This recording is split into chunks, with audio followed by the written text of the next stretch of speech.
I, again, have barely woken up in time. It's okay. Gamersups cans will wake me up. Nice hiss, thank you.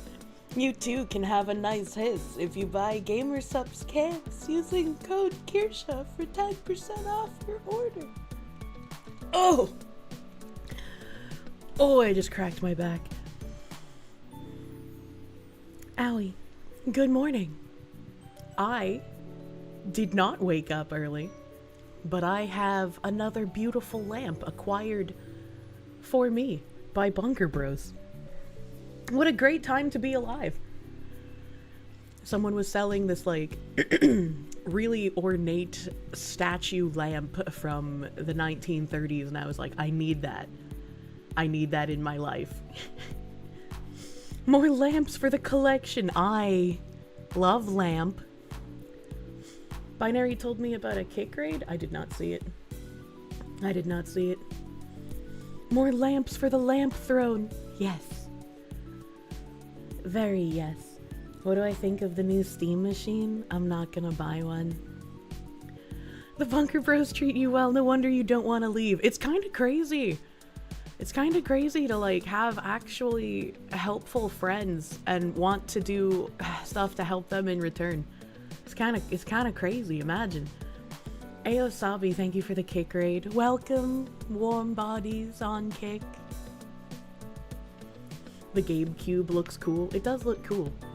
Deco or Nouveau? Deco. It's a Deco lady lamp. It looks like I could probably put it inside the world of that game I never remember the name of, but it's like underwater dystopia with the big guys and the little sisters. But yeah, BioShock. It looks like I could put the lamp in BioShock and it wouldn't look out of place. Silver Cartographer, thank you for the 4-month remember. Thank you. The big guys for you. They're called Big Daddies. How could you not remember that? I don't know. My brain is an enigma. Hispanic Healer, thank you for the 5-month resub help on Kick. Thank you. I must now collect a lamp from every Vidya game. Well, the lamps that are in Expedition 33 actually exist in real life. The problem is that people vastly overprice them. Like, I'm not paying $1,000 for your tiny fucking slag glass lamp, you fucking freak. That's why it doesn't sell. Heretical King, thank you for that gift blanket on Kick. Thank you. Thank you for gift blankets. Bantam Sartorius, thank you for the 5 gift members on YouTube. We got so many gifts flying around. Jesus Christ. You've stopped getting pings for my Discord announcements. You're gonna go ballistic. Have you possibly accidentally turned them off? I've done that before. Chronomatry, thank you for the leet, dude. Thank you for the leet monies. Hell yeah. Slag glass is nice, but not that nice. Yeah. Like, if it was a large slag glass, you might convince me to pay a couple $100 for it. But it's gotta be large and intact, and there's so many people that try selling that, like, shitty plastic as an actual slag glass, and so I wouldn't even want to buy one unless I could touch it in person. Pyretia, thank you. If I like BioShock look, that's known as Art Deco, and I could find so much more. Yeah, I mean, some Art Deco stuff is nice looking, and some Art Deco stuff is like, this gives me seedy 1970s home filled with smoke vibes, you know? Had a period of several months where you were getting the pings despite not having them turned off. It was mind-bogglingly frustrating.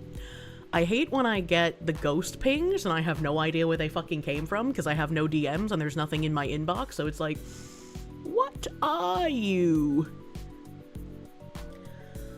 Colfey, thank you. Good Logic and Andrew Bronca are debating Destiny and some soy guy at 6. You'll hope it'll be No Tie Bronca.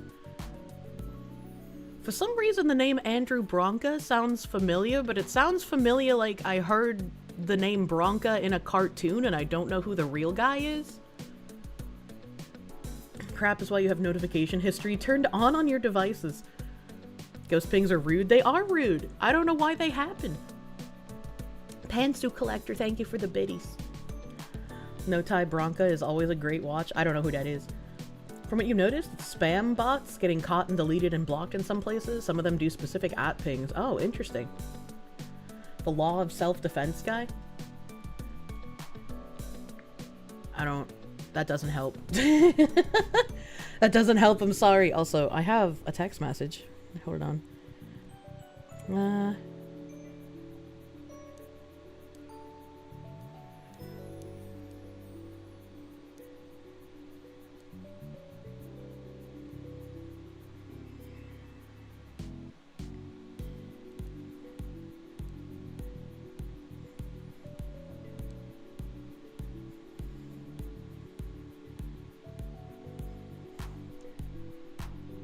Okay.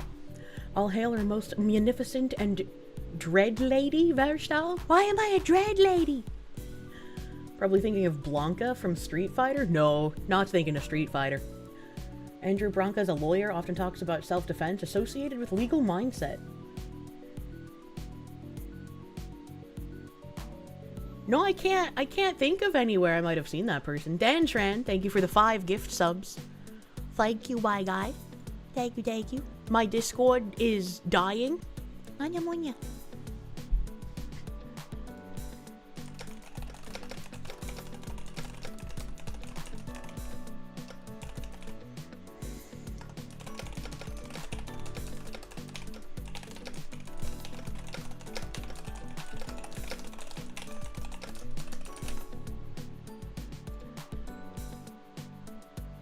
Okay. Durg, thank you.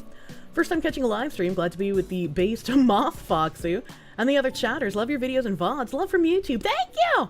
Thank you. I usually don't have this many outside messages at the beginning of stream that I have to answer, but you know, sometimes it happens. Sorry about that. Came into Typees. Typees this early, she spoils us. I'm sorry. I'm sorry. Maddie P90, thank you. Speaking of slag glass and Art Deco, you're organizing a meetup to check out a 1920s Art Deco slag glass lamp right now. Art Deco got shittier and morphed into mid-century modern the closer you get to the 60s. 20s and 30s was the peak in your opinion. I agree. I agree with that. Muida, thank you for those 10 gift blankets on the kicks. Thank you for big gift blanket energy. Hell yeah. Keep those warm bodies warm to make more American penny dollars. Thank you. Thank you, thank you. I got the secretary typing sound and speed, the quick clickety clack. My nails aren't quite as long as a secretary, but I do have long nails.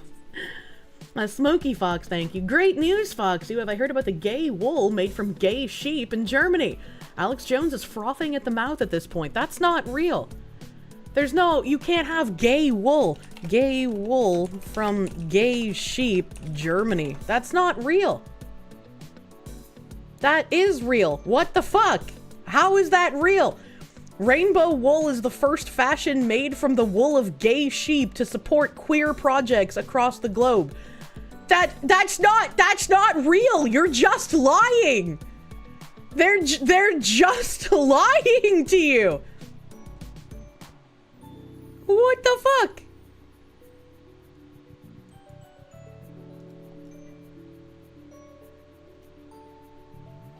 I'm gonna click on this video as well, because what the fuck? Who decides that the sheep are gay? J.K. Rowling decides who is and isn't gay? I thought we established that ages ago. Ham the Third, thank you. Hello, Foxu. Miss Kirsche, you're putting a super chat to support me and ask. Bridge report soon. Yes, we do have to finish that video, so that will be happening today. Ice Beast, thank you. Speaking of outside messages, did my dad ever answer what the car stinky was? Inquiring minds would like to know. The car stinky is... He did answer, and I bought one of them because I wanted to try it. I have to go find it again, though, because I closed the tab, as I am wont to do when I buy things.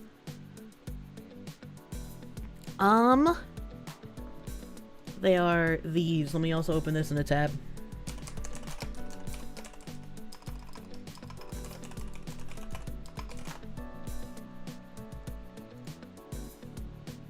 So, where's my browser?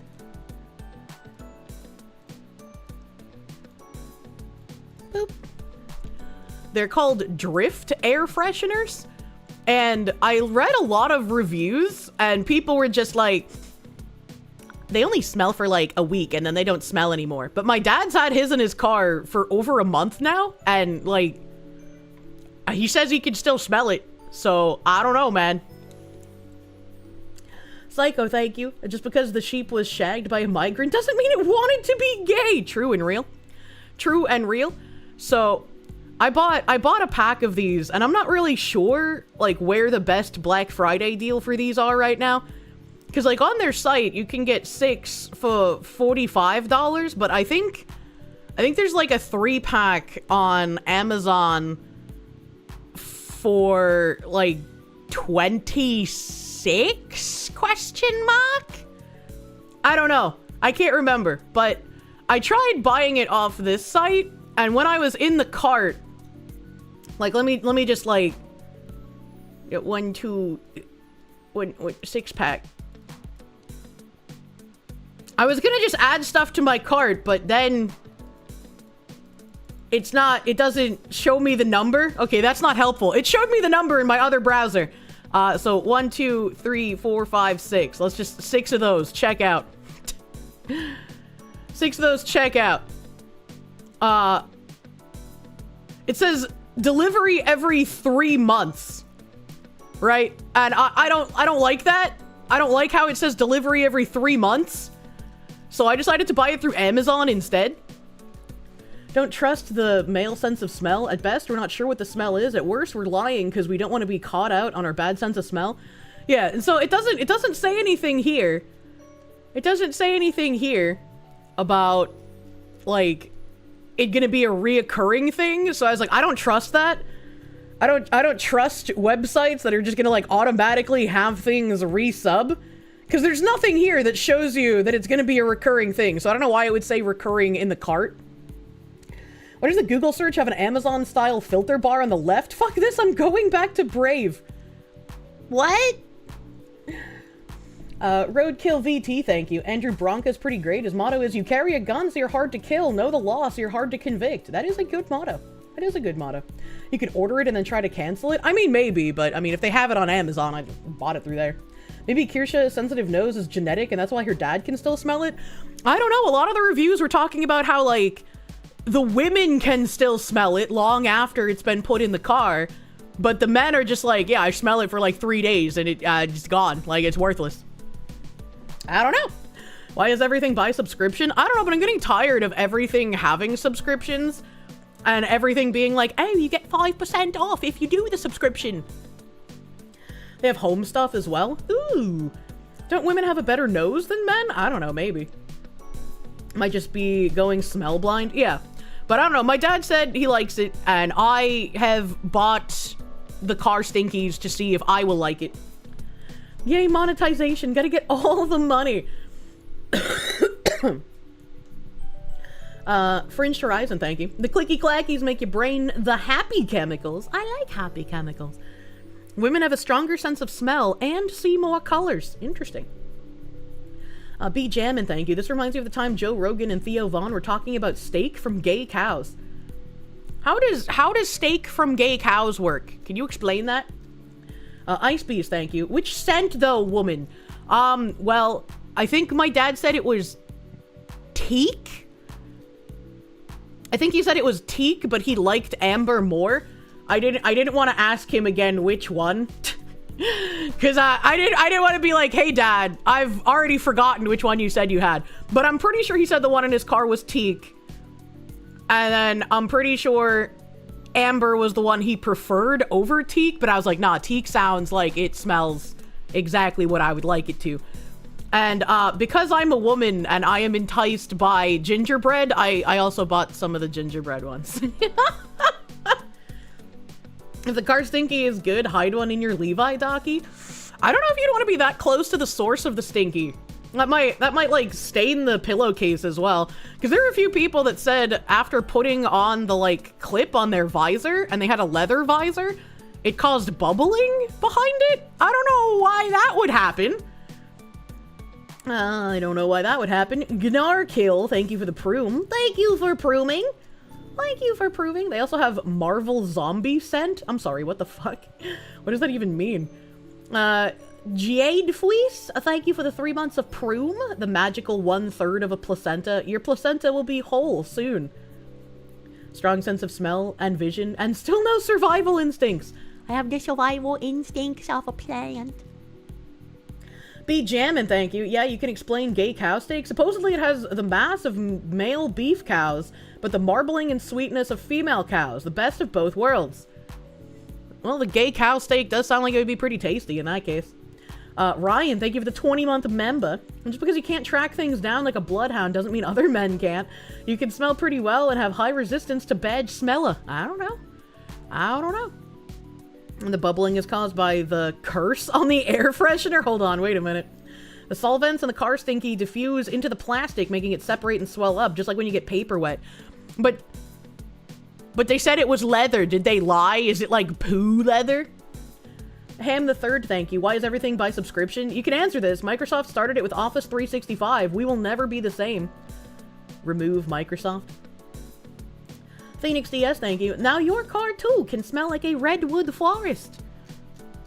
You have a strong sense of smell from your mom's genetics. I just hope I never get as sensitive as my grandmother, you know? I just hope that. Eine Moment.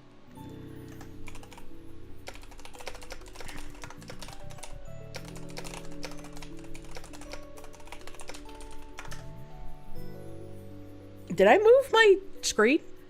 I don't think I did. Maybe I did. I don't remember. I hope I didn't move my screen.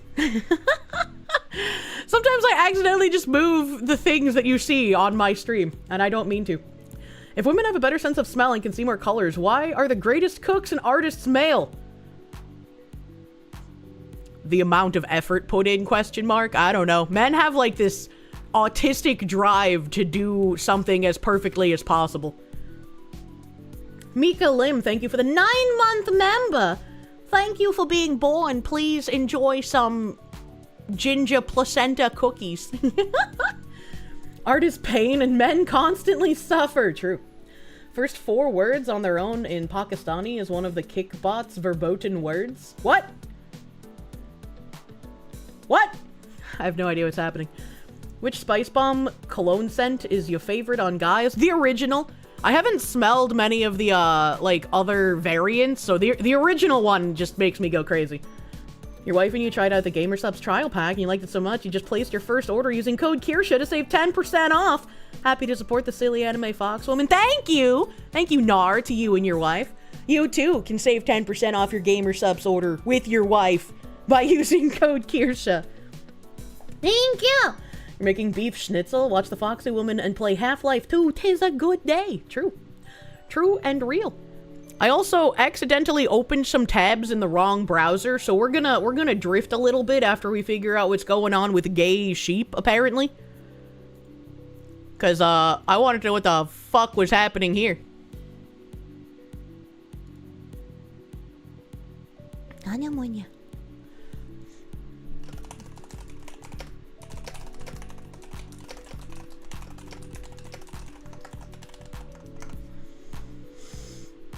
I hate how slow Discord is when I'm streaming.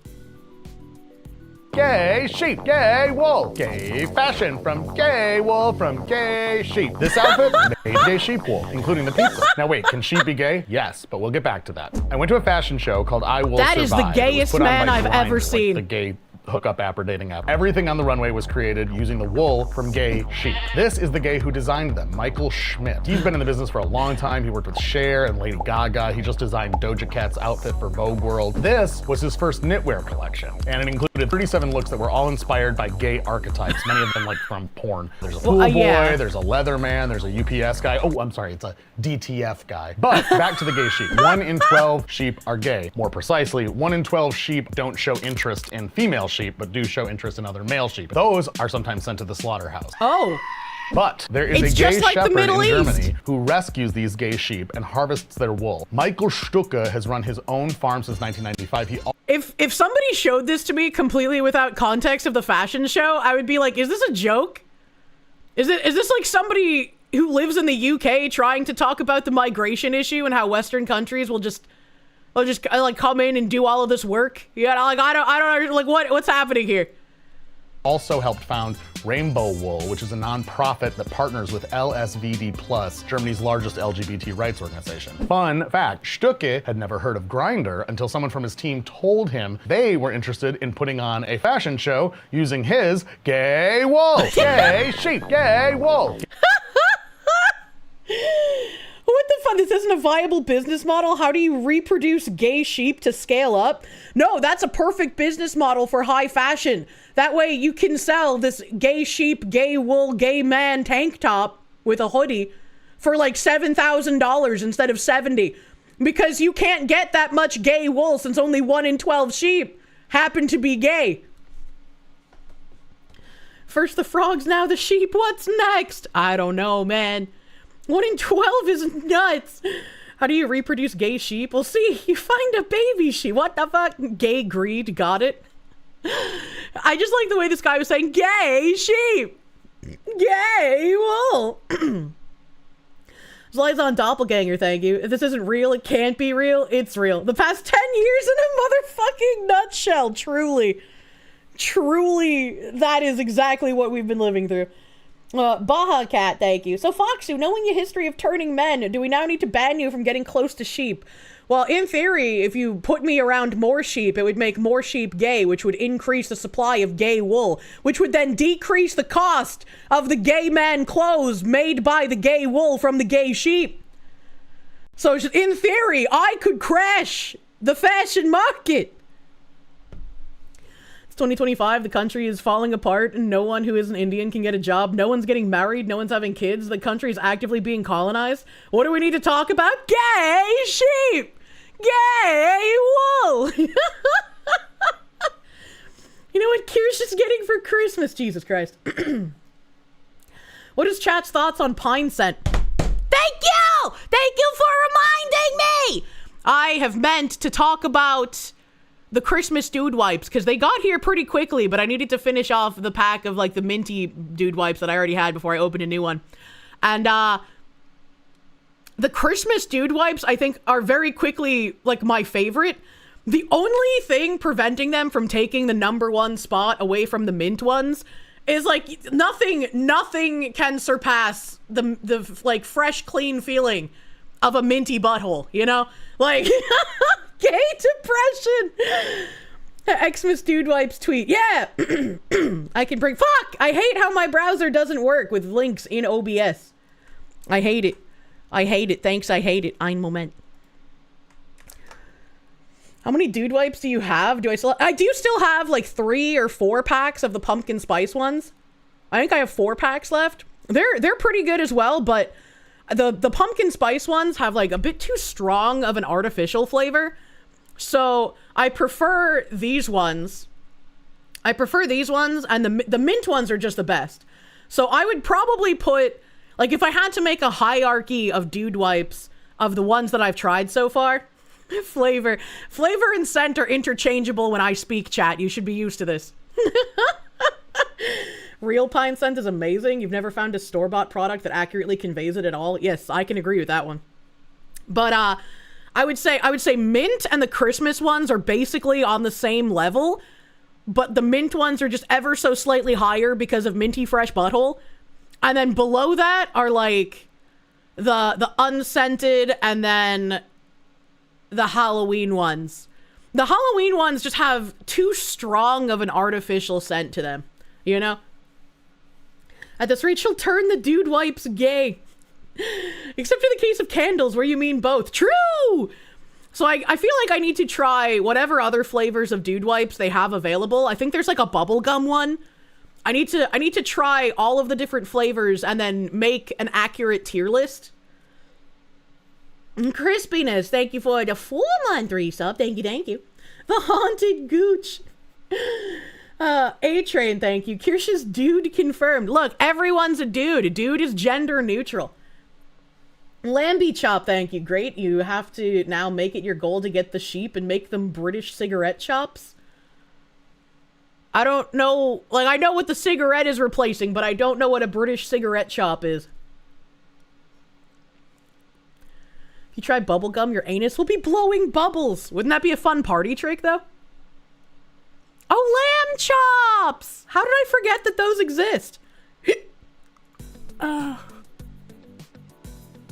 feel like there's something in my mouth.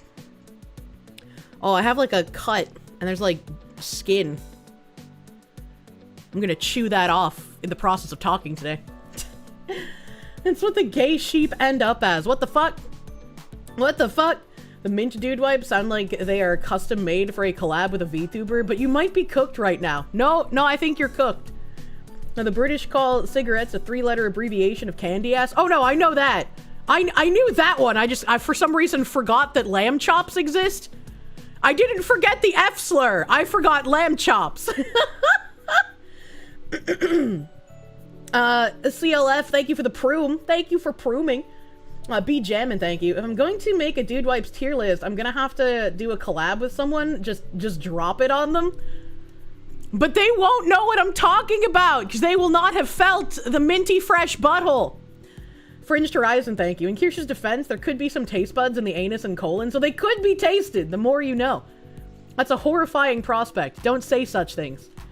If Trump is calling people retarded, soon we can use the F-slur gamer word again. Didn't a politician already use that recently? If Trump is calling... Oh, I already read that, sorry. Send some to Phillians. She would do it, that's true, she would. Domestic Fatalis, thank you for the biddies. 1 in 12? You actually think that it might be a case of the sheep being deemed the omega of the herd? From your experience as someone living on a farm, animals that move in large numbers tend to have one that is beat up, not allowed to breed, and in general ostracized by the rest. Basically a communal punching bag. I've actually seen sheep farmers talk about that. And like, I guess, like, whatever a sheep gets like rolled over in a ditch on its back, all the other sheep will just kind of like laugh at it and walk away and let it die. How long until the end final boss word is freed? Massive Doge, thank you, Amos. You just got here. What's with the lamb chops talk? We were talking about gay sheep and gay wool. Only Tucker, he tried to get Piers Morgan to say, oh, okay. It wasn't a politician, my bad. I thought it was, but I guess Tucker Carlson said it. You remember learning that most male giraffes are gay, and the only reason there are more giraffes is the bull male will mate with a female to chase her off after the baby is born, so he can raise it with his gay lover.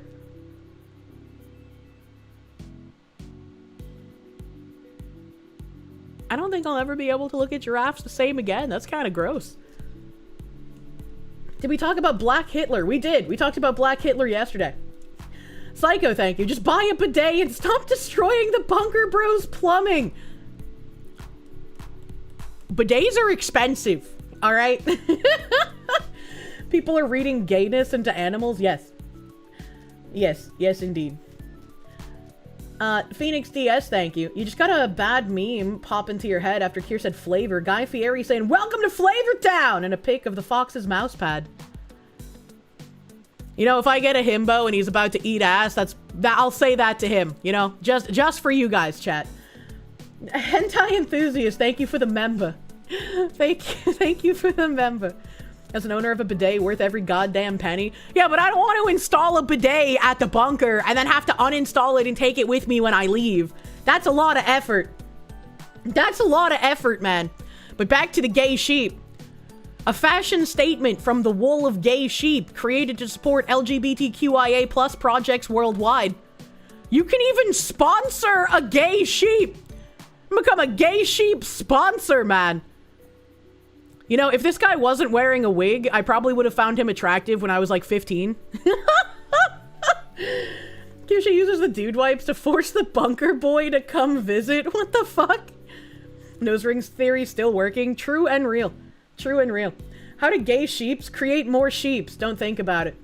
Dark Lelouch, thank you. Bidets are expensive, says the foxy with Victorian taste.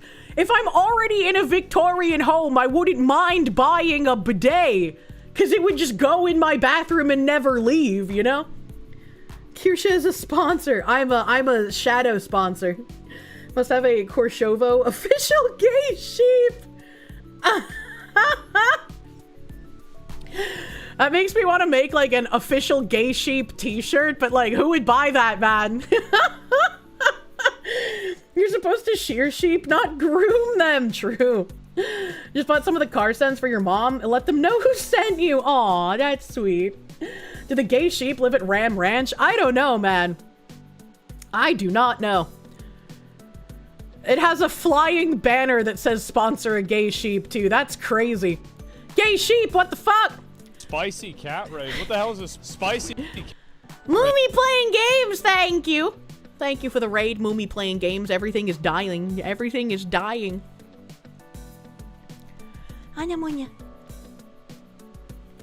Did you know that about 1 in 12 sheep is gay? And we're not just talking about rams. According to scientists, same-sex behavior has been documented in over 1,500 species. You see, queerness is quite prevalent on planet Earth, but sadly, there are still many people that have a problem with that. Like Japan! The shocking truth is 62 countries still criminalize same-sex relationships. That's right, it's illegal to be gay in 1/3 of the world. And even where it's not illegal, cases of queer hostility are increasing, including in Germany. I have transformed into a queer duck, and I am now asking, why are the cases of queer hostility increasing in Germany? What could possibly be the reason for the Caliphate of Germany, inshallah, to have increasing queer hostility? This is why we are getting the help from a gay flock of rams in a small town of Germany. We're using their wool to create fashion products that support projects for the queer community. Meet the world's first gay flock of sheep. Sadly, gay rams are often sent to slaughter because they can't fulfill a farm's breeding role. We rescue them before that happens, giving them a safe home where they can live and love freely. Each year, their wool is crafted into fashion with profits donated to the queer charity LSVD. You can also adopt a gay ram, helping cover food and medicine to keep them happy and healthy for life. I got the prep commercial in my head as I read that. Every adoption comes with a digital certificate you can print at home. Animals are... Animals? I think it's very funny that we never thought about it, and now we know. Animals are gay. Did you know that scientists have observed over 1,500 species having gay sex? Even the king of the jungle. And honey... But why did we need to see it? Are the real deal. About sex. Around 1 in 12 sheep is gay. But fuck, what happens if rams can't be used for breeding? Usually that doesn't end well for the rams. Relax, we got this. Introducing rainbow wool, our fab solution for those overlooked gay sheep. Michael, an openly gay farmer from Germany, has created a sanctuary for all the unwanted gay rams. They turned the gay where they can into live AI! and love whoever they want. And guess what? I adopted one myself. I named him Karl. Now what do happy gay sheep produce? Gay wool. The raw wool is processed and turned into fashion. To earn money for charity, we all came together to create rainbow wool. Presenting the first fashion line crafted with the wool of gay sheep. Our fluffy flock is giving the runway a rainbow upgrade. Go to our website, sponsor a sheep, and buy some rainbow wool fashion today. To support queer-friendly people projects and set a good example. Okay, all right. Karl. Karlchen. Karl, that was one hell of a coming out, huh? What? I kept getting distracted because Salt and Pepper Let's Talk About Sex was the first cassette tape my mother gave me as a child. Why is the speaker... What do you mean? If a straight guy wears this, is that a wolf in sheep's clothing? That's a good question. You find this harmful and exclusionary? Why are all gay sheep men? Where are the lesbian sheep? That's a good point. Where are the lesbian sheep? Why is there no lesbian representation? Where are the trans sheep? Can we have trans wool for trans sheep? The gay sheep are caught having straight sex and they get sent to the slaughterhouse. John in English, thank you. Was that the Pizza Tower horn? I have not played Pizza Tower. A dude gets rams headed toward the slaughterhouse on a discount and they spin a narrative about them being gays. I think it's just funny because calling it gay wool from gay sheep is a great way to just have like a gajillion billion dollar upcharge. and get a bunch of people to pay like hundreds of dollars for a product that would be way less money simply because it's gay wool from gay sheep. And there are a lot of people who will just buy thing because they're like, it reinforces my identity. They're so obsessed with the gayness, they need their wool to be gay. I feel like if I was an actual gay, I would feel a little bit like used by this. That made me think. Let me go to Tangerine. Hold on. Tangerine. I must get his thoughts on the gay wool from gay sheep. Bean, I must have your thoughts on gay wool from gay sheep. I am interested in how you think about this. She's casting the Tangerine summon. Battleizer, thank you. If they start trying to trans animals, then the animal abuse issue gets raised and people are far more likely to do something. See Kaya, for example? Probably. Psycho, thank you. You weren't planning on drinking this early? Thanks, Kirsche. Also, this is 1/8 of the way to a bidet. I'm not gonna, if I get a bidet, I'm not gonna get like one of those plastic seat cover ones from Amazon. I'm gonna get like the actual porcelain bowl installed. Kirsche's token gay. You're planning on drinking this early? Thanks, Kirsche. What the fuck? You're Jewish, but you don't need Jewish Legos, damn it! The Jewish pottery line from Pottery Barn is actually really pretty. And like, every time I see it, I kind of want to buy it. But then I'm like, what if I invite someone over and they're like, oh, I see you have the Jewish Pottery Barn dishes. Are you Jewish? And then I'll have to explain, no, I just thought they were pretty. So I haven't bought them. The kosher Legos. Guys have been an annoying bundle of sticks for over a decade. Tokyo Hotel hate. Wait, that's the Tokyo Hotel guys? I had a friend who loved them in high school. Phoenix DS, thank you for the Canadians. Doesn't this loop back to the South Park joke of the Kanye West gay fish joke? It does. Lambie Chop, thank you. What a terrible time to like lamb meat. Tangerine's single response was, I miss the gays that knew how to actually look good. I feel like Papa Gundam would say the same thing. Oh my god. Carthage, thank you for the 6-month member. Good news, you're now dating a cute librarian lady you met at the church. Had a good first date and today she gifted you cinnamon rolls after church. Oh, that's how you know she likes you, man.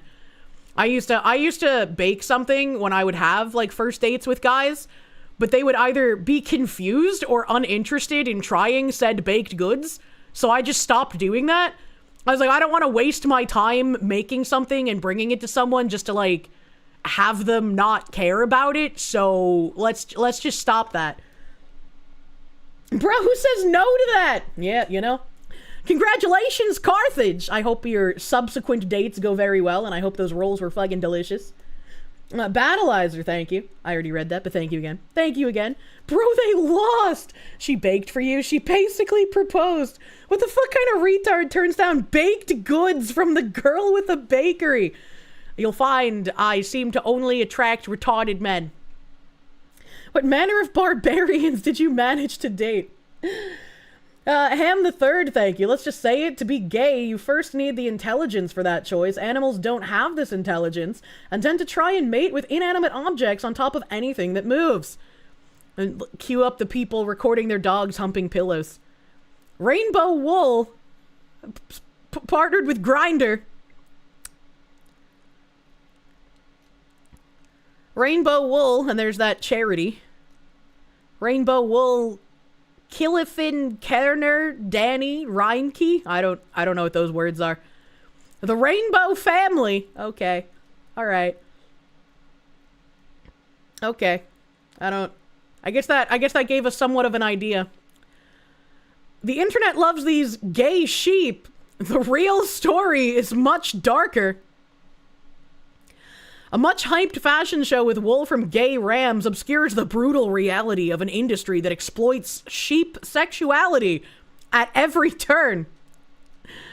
The internet is going gaga for gay sheep of late, or more precisely, the wool from gay sheep. On November 13th, the LGBTQ dating and sex app Grindr put on I Will Survive, a runway fashion show in New York City that leaned all the way in. There was a swimmer wearing stairs and striped Speedos, a mechanic in black overalls unzipped south of his belly button, a football player in only a jockstrap and crop top jersey, number 69 of course, and an after party at the Eagle. All the pieces in this celebration of camp were hand knitted by designer to the stars Michael Schmidt out of wool sourced from Rainbow Wool, a German non-profit that rescues from slaughter male rams who prefer the company of other male rams. Can I just say it's a little weird that, like, everything, like, when you watch, like, a regular non-gay fashion show, like, they have some things that are risque, they have some things that are somewhat normal and could possibly be bought by an average human, and then they have things that are just like, what the fuck are you even doing?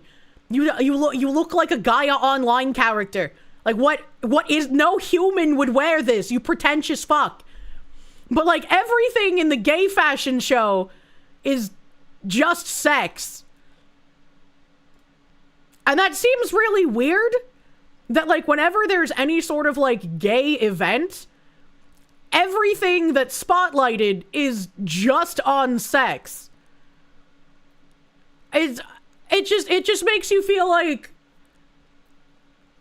if you don't know gay people and you read something like this, and you're just like, everything that the gays do have to revolve around sex, then you stop seeing it as just like another orientation similar to being straight, because straight people don't just talk about sex 24/7. Every event that straight people put on doesn't have to do with sex. So it kind of like warps the perception that, like, that is just a personality and not an orientation. It's always sex and nothing else. It's weird. Yeah, like, if I was one of the gay people who's just like, yeah, I just wanted to get married and have, like, the same protections under the government and then, like, live in this house over here. Like, I feel like I would be a bit miffed at this kind of thing. You see, Kirsche, it's typically the men who gift to women they like, not the other way around. So when a woman tries to give us baked goods, it just breaks our brains. They're like anime enjoyers and expect, like, needles in the baked goods or something. I don't know. You have two gay friends. One is now a gay porn producer performer married to another producer, and they are in a throuple. The other is fairly normal, but has like 60 bodies. You think it's the norm? 60? That's fucking wild, man. What the fuck? The personality is as ironically more monotonous than the flag, but they fly? What? 3 digits is common in gay guys? Jesus fucking Christ. Ryan, thank you. It's all they have. It's what makes them gay. You can have other interests and be gay. I would know. I have gay friends. Samurai Johnny, thank you. They've put the sheep in a prison yard and go, look, they're gay. Fatalizer, thank you. Is this story really about to go to the zoo files? I certainly hope not. Lambie Chop, thank you. God help me, they're giving the Rams monkeypox. Not like this. Massive Doe is just Campbell's involved? They better fucking not be. Ham the Third, thank you. Let's just say it. To be gay, you first need the intelligence to make that choice. Animals don't have this intelligence and tend to try to mate with inanimate objects on top of anything that moves. True and real. I feel like I might have read that earlier, because I remember commenting on it. 60 is pretty low for gay men. One of your high school buddies hit 20 before graduation. I know that there's been both men and women who peak over 20 bodies before they get out of high school, but that's still just flabbergasting to me. Like, how the fuck do you do that? How the fuck does that happen? Chiatos, thank you for the 18-month resub. Thank you. Thank you, thank you. Tired of these people making everything gay. Phoenix DS, thank you. Current year gays don't know fashion anymore, just open degen culture. Yeah, it used to be like the best hairdressers, the best fashion designers, you know, those were all gays. I agree with Bean. I miss the gays that knew how to look good. Campbell's is too busy 3D printing meat to deal with this stuff. True. Soon they will 3D print the gay sheep. The message was simple. Homosexuality exists throughout the animal kingdom and should be protected and celebrated there too. I actually don't think we should celebrate animal sex. Hot take. It's an animal rights story, and it's a human rights story. Schmidt told the New York Times. This feel-good narrative has gone viral, garnering glowing coverage from mainstream publications like The Times, Washington Post, and Esquire. Fashion and art outlets like Hyperallergic and Paper and gay mainstays Out and Pink News are blowing up across social media. But the tale of the rescued gay rams is not actually a feel-good story. It only looks that way because the public is largely unaware of how the sheep industry operates. Gay rams who refuse to breed with ewes aren't the only animals the industry deems unprofitable to keep alive. It passes the same judgment on breeding ewes worn out from too many pregnancies and older sheep who don't produce enough high-quality wool. I mean, to be fair, if you breed sheep specifically for their wool and the sheep gets so old that they do not produce enough wool with which to sell, what are you supposed to do with the sheep? Like that. Like what are you supposed to do?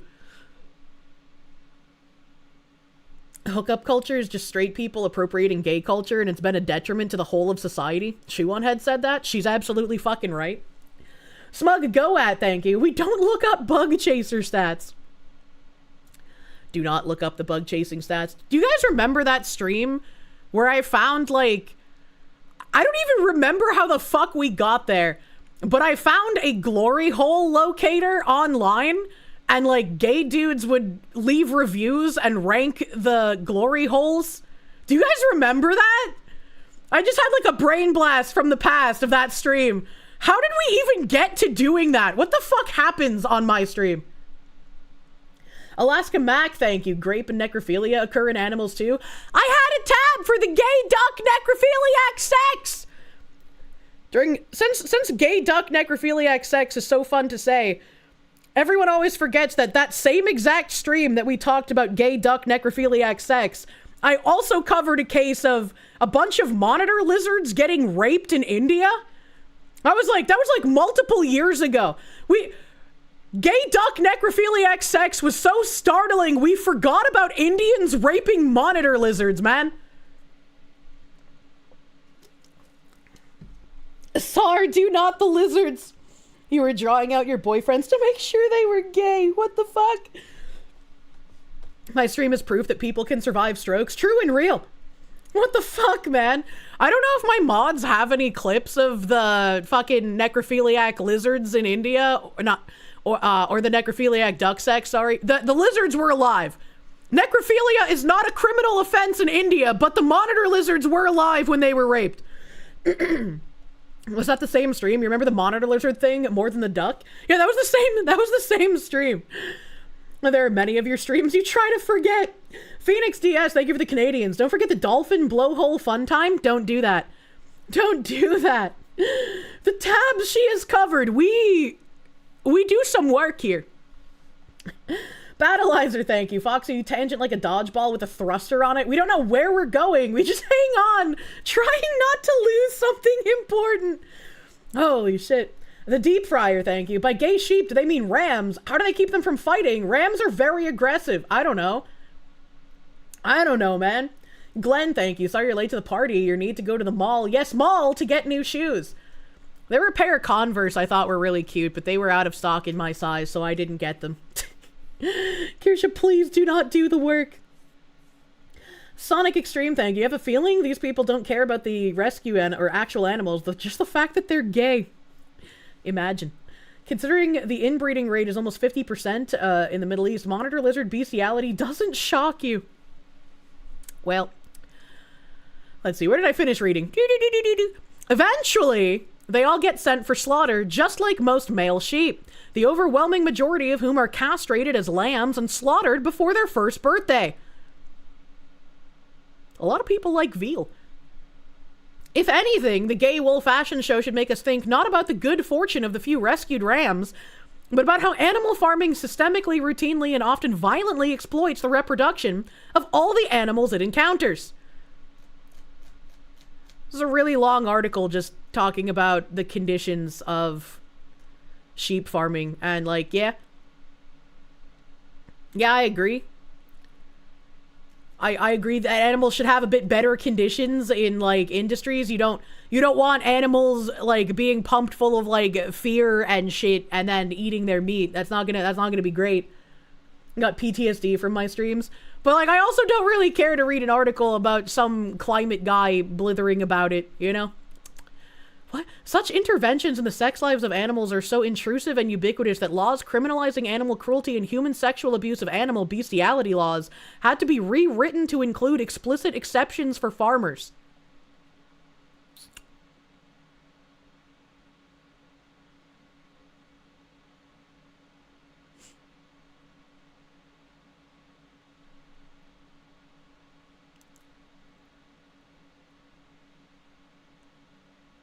The details may ruin your next pork chop. In most pig factory farms, as anthropologist Alex Blanchette's work shows in uncomfortable detail, mostly male human breeding technicians sit on the back of sows, pound their flanks, stroke their teats, and otherwise simulate the activities of boars during mating to prepare them for artificial insemination with semen from boars housed tens, hundreds, or thousands of miles away.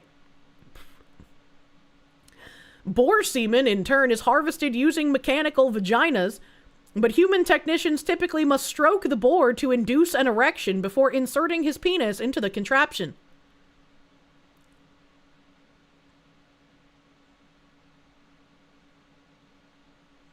Like, yeah, that's kind of weird, but also, if you just let the animals copulate naturally, could there not be, like, issues with that from a farming standpoint? I don't know. I'm not a farmer, man. It's a Jorkler's new job. Long distance insemination. That's what they do with horses, too. You knew a gal who got sprayed while collecting from a horse. I've seen the, like, little doohickeys they have to put the horse penises in. Those things are scary. This is what you call selective breeding? Yeah. Website glory holes, a map of glory holes in Japan, a map of glory holes in California, Ohio glory holes. Yeah, I don't remember how we got there, man. And speaking of meat farming and fear, South Koreans beat the dogs before slaughter because the adrenaline supposedly tenderizes the meat.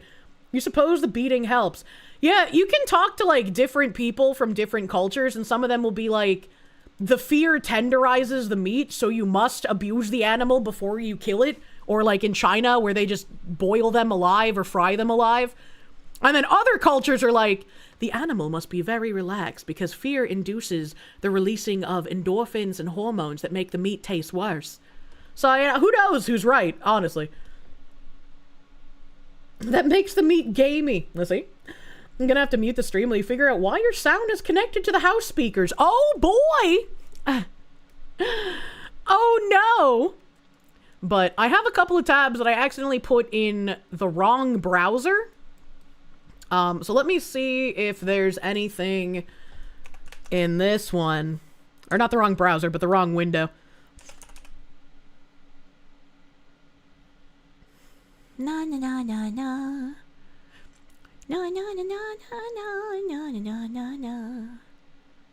Na na na na na na. Okay, these are all like old. So I will go to this, because this is in Minnesota, because who would have thought?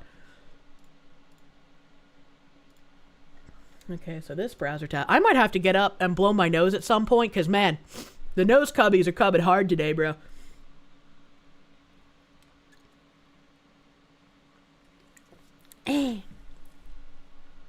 So, wait, these aren't the Minnesota tabs. Where's the fucking Minnesota tabs, you piece of shit?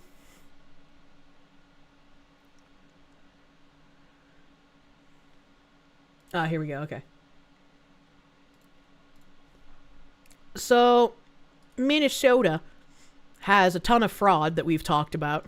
And we've talked about how Maine is also connected to Minnesota's fraud. Because Somalis in Minnesota and Somalis in Maine are both sending money back to Somalia to fund two different sides of a civil war. The New York Times here has how fraud swamped Minnesota's social services system on Tim Walz's watch. Like the president said, Tim Walz is retarded. Prosecutors say members of the Somali diaspora, a group with growing political power, were largely responsible. President Trump has drawn national attention to the scandal amid his crackdown on immigration. The fraud scandal that rattled Minnesota was staggering in its scale and brazenness. Federal prosecutors charged dozens of people with felonies, accusing them of stealing hundreds of millions of dollars. Ow. Just pulled out an eyebrow hair. What the fuck? From a government program meant to keep children fed during the COVID-19 pandemic. Don't forget the autism fraud, too. At first, many in the state saw the case as a one-off abuse during a health emergency. Chat, I just had a brain blast. Chat, the state that lady called that child trying to steal from her in the park the N-word, people kept trying to say with zero proof and zero like evidence to back it up that kid was autistic. What if he was one of the children put into the autism care fraud system? What if during her trial for saying the N-word, which shouldn't happen, by the way, because we're supposed to have free speech in America, but what if during her trial we find out that kid is not African American, but in fact a Somali, and is one of the people signed up to the autism organization fraudulently? That would be really fucking funny. It was Minnesota. Yeah, it did happen in Minnesota. That's why I said I had a brain blast. Didn't I say this back when it happened? I might have, as I have the gift of clairvoyance. And by clairvoyance, I mean literally just reading what's happening. And then she could countersue. That'd be really fucking interesting. That'd be really interesting. Pardon your autism, but Somalis are Africans? Yeah, that is what I said. I said instead of the kid being an African American, he would be Somalian. African American is like you were born here. You wouldn't call an African person in England an African American. In fact, we've watched videos on people doing that. In a world of functional illiterates, reading comprehension is clairvoyance. I know, right? They're trying her for being a public nuisance or something retarded like that. Yeah, that's crazy. Imagine. Clairvoyance is applied pattern recognition. Elon Musk is African American, true and real. Well, he wasn't born here. I don't know. Does that matter? Well, he's got a citizenship, right? Yeah, that would make him African American if he's got a citizenship. You like to think of yourself as just American? Look at that. I can use brain processing in real time, chat. Massive Doge, thank you. Clairvoyant one, please tell us of our impending doom. You didn't know Somalia was in Africa. What? Kinda on both fronts. He's an American from Africa. What the heck? Isn't Musk just African, just moved to America? I don't know. If he has citizenship, then he would be African American. Well, she's a psychic. Oh no, it's just pattern recognition. He was born in Africa, lives in America now. He's African American. See, I wouldn't say that, right? Like if you come from another country and you live here, but you don't get citizenship, you don't get naturalized, you wouldn't be a hyphenated American. You would just live here. Lavakar, Kirsche is cute today. I don't know. I just joined. What the heck? Black American might make more sense. The Somalis who happen to be here are not Americans, regardless of what their papers say. You think George Carlin had a good bit on African Americans? You believe he has dual citizenship? African Jamaican. What? You thought Somalia was in the Middle East? No, it's an African country. Forbidden Jutsu, second form pattern recognition. Elon was Canadian at some point too. Why would he do this? Why would he do that? It's funnier to say African American. Yeah, pirate Americans, we could use that. Phoenix DS, thank you. Foxy's superpower is common sense. The most nowadays lack. True. Impending doom for today, better food prices. I saw somewhere there was a picture on Twitter posted that had gas at like $1.70 something. I was like, damn, brother, that's crazy. I remember when I was a kid and seeing gas like under $1. Somalia is right across the Red Sea from the Middle East, so close. I kinda. Barbary Americans. Yama yama yama yama yama. Yama yama yama yama yama. Ham the Third, thank you. Reminds you of the hitchhiker scene in the restaurant at the end of the universe where you meet the meat and he sells the cuts and points at his flanks before popping to the back to be cooked. What? Voss Boss, thank you. It might have something to do with male drive. Without women gatekeeping relations, men just go crazy. Gay women are on par with straights. I don't know what that means. Gas is 205 at home, so close to sub 2 again. That's beautiful. You love to see it. Phoenix DS, they give the Canadians. Soon there'll be work gloves made with the gay sheep. The gay work gloves. Yummy, yummy. Cows are engineered to want to serve you their flesh. That's very strange. A Solark, thank you. I recently heard someone point out how much the new Minnesota flag looks like the Somalia flag, and now you can't unsee it. That's kind of weird. That's kind of weird. At first, many in the state saw the case as a one-off abuse during a health emergency, but as new schemes targeting the state's generous safety net programs came to light, state and federal officials began to grapple with a jarring reality. Over the last 5 years, law enforcement officials say fraud took root in the pockets of Minnesota's Somali diaspora, as scores of individuals made small fortunes by setting up companies that billed state agencies for millions of dollars worth of social services that were never provided. Federal prosecutors say that 59 people have been convicted in these schemes so far, and that the $1 billion in taxpayers' money has been stolen in 3 plots they are investigating. That is more than Minnesota spends annually to run its Department of Corrections. Minnesota's fraud scandal stood out even in the context of rampant theft during the pandemic, when Americans stole tens of billions through unemployed benefits, business loans, and other forms of aid, according to federal auditors. This kind of reminds me of like the ISAT discussion that we had, where it's like, if I'm able to scam you, that makes me a good person and I've done nothing wrong, and then I gain tons of ISAT. Like, if I'm able to scam you and not get caught, that's a good thing. And that kind of mentality is just not compatible with our society wholesale. Outrage has swelled among Minnesotans, and fraud has turned into a potent political issue in a competitive campaign season.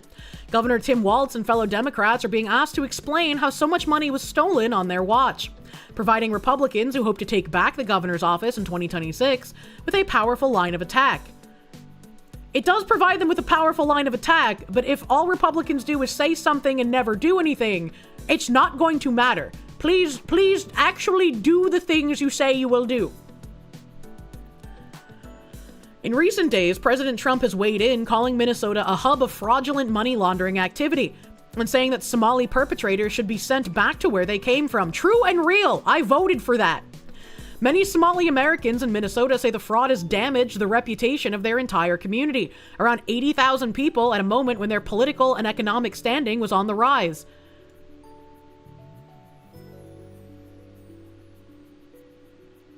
Oh no, they found out about their fraud and they're mad about it. Oh no, we're the victims.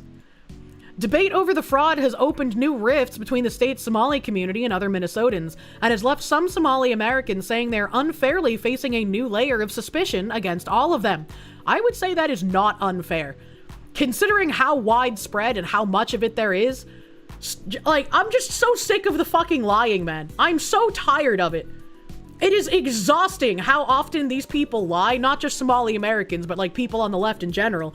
It's exhausting how much they lie and just get away with it, because so many people will give the benefit of the doubt over and over and over and over. And it's like the benefit of the doubt is going to end up with you dead at some point. So like, can we just not? Oh no, people noticed the scam. Rather than the small group accused of fraud. Small group. Critics of the Walz administration say that the fraud persisted partly because state officials were fearful of alienating the Somali community in Minnesota. Well, considering the mayoral race in Minneapolis was won by exploiting tensions of like millennia-long tribal blood feuds, yeah, I'd say there's a fucking problem. Governor Walz, who has instituted new fraud prevention safeguards, defended his administration's actions. Yeah, but he's a retard. The episode has raised broader questions for some residents about the sustainability of Minnesota's Scandinavian modeled system of robust safety net programs bankrolled by high taxes. Everyone on the left always wants to point towards like Scandinavian countries as being like, this is how socialism can work. But they always want to ignore the one glaring, obvious reality of how Scandinavian countries differ from the United States. They're not socialist. They're not socialist countries. They're capitalist countries who are much, much smaller and much more homogenous than the United States. And so they're able to have like these small scale programs that import socialist policy. And even on small scale, they can be easily exploited, which you can see happened when the migrant crisis happened. Not to say that there wouldn't be natural Swedes who would take care of the system, or take advantage of the system. We have Americans who do that all the time as well. My mother is a prime example of that. But just because fraud already exists and people willing to take advantage of a system already exists, why would you want to wholesale give people access to be able to defraud it on a massive scale? It just seems rather silly to me. If the left would get rid of all the migrants, legal or illegal, you would be willing to do socialism. And the Scandinavian countries also make a shit ton of money because they have tons of oil. Yeah, that's true as well. You can have nice things when you have a high-trust, homogenous country. Lefties, look at the socialism of Denmark. Denmark, we're not socialist. They have like robust social safety nets, and I wouldn't call that socialist. But like to give like one little inch over to these people who always talk about the Scandinavian model, the countries are all capitalist. They don't have socialist like governments. They don't have a communist government like China that hampers their economic growth, right? My mother's not white either. I mean, Italian, but you know. Be jammin', thank you. Norway's social programs are paid almost entirely through the Norwegian oil industry. Denmark is also in the middle of exciting all who don't want to assimilate. What? They are the actual definition of democratic socialist. A Scandinavian model, and it's just full capitalism, but also 50% taxes. Yeah, I would not want to live in a Scandinavian model with like even more taxes, because I already pay damn near 50% of my income in taxes. It's like a 46 or 47%. And it's like, that is absurd. And I think around that point was when I started embodying Caleb's, I literally fucking pay for you and I don't want to do that anymore because all of my money just goes to fraudulent shit.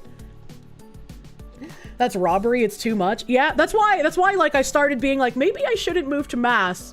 Maybe I should only focus on New Hampshire, because at least that way I could get rid of income taxes at the state level. Gavin McInnes ever vindicated on Scandinavia, so you've only ever listed countries whiter than the US. I love Major League shitlording. That thing is so hard to find in current year. You hate taxes. Yep. You think it was 2015? But the Prime Minister of Denmark made fun of Bernie for saying that they are socialist. It's the same as like when people call China like a pure communist nation. And like they're not, and this drives people who work in finance crazy. Because China is a capitalist economy run by a communist government. And the communist government is the reason why China's economy under capitalism is not as large as it could be. China could be much more prosperous than it actually is, but their communist policy holds them back under capitalism. They're closer to actual fascism than communism. I mean, horseshoe. China practices alchemy. They turn the people's souls into money for the government. Jesus Christ. That system helped create an environment that drew immigrants to the state over many decades, including tens of thousands of Somali refugees after their country descended into civil war in the 1990s. Weren't there a lot of Somalians who were like part of the regime that people wanted to hold accountable in Somalia, and they ended up leaving and trying to claim and successfully claiming refugee status? Hot take, I don't think we should be giving refugee status to warlords who destroyed a country, but like, that's just me. Each communism is different, same for fascism, usually called after their country. Obsidian Jack, thank you. Prison gay is also a thing for sheep. We'd have segregated ram lambs who try and rut each other back when your mom raised sheep. Hey, you wouldn't want them to like hurt each other, right? That could like destroy the product. Son of Bog, thank you for the 39-month resub, dude. Thank you. Thank you. Mildly OCD, thanks. Look at all these good things that European countries have. Yeah, that's really easy to do when the US is paying for your military. That's another reason I was so fucking happy when Trump was like, people need to start paying their fair share. It's like, we can have allies, but we should not be funding you like you are our fucking children. The Deep Fryer, thank you for the 3-month member. Scandinavian economics also involve aggressively investing in your own people and businesses, something that the US doesn't do. They should do that, though. They should. We need to invest in the Americans who are already citizens here, because otherwise we'll keep falling behind everyone else. And politicians will continue to be able to use the lie that we need to import people because Americans don't have the skills. How about we teach Americans the skills then, if that's the problem, man? Like, what the fuck? If we fund our allies like their children, we should treat their governments like their children, true?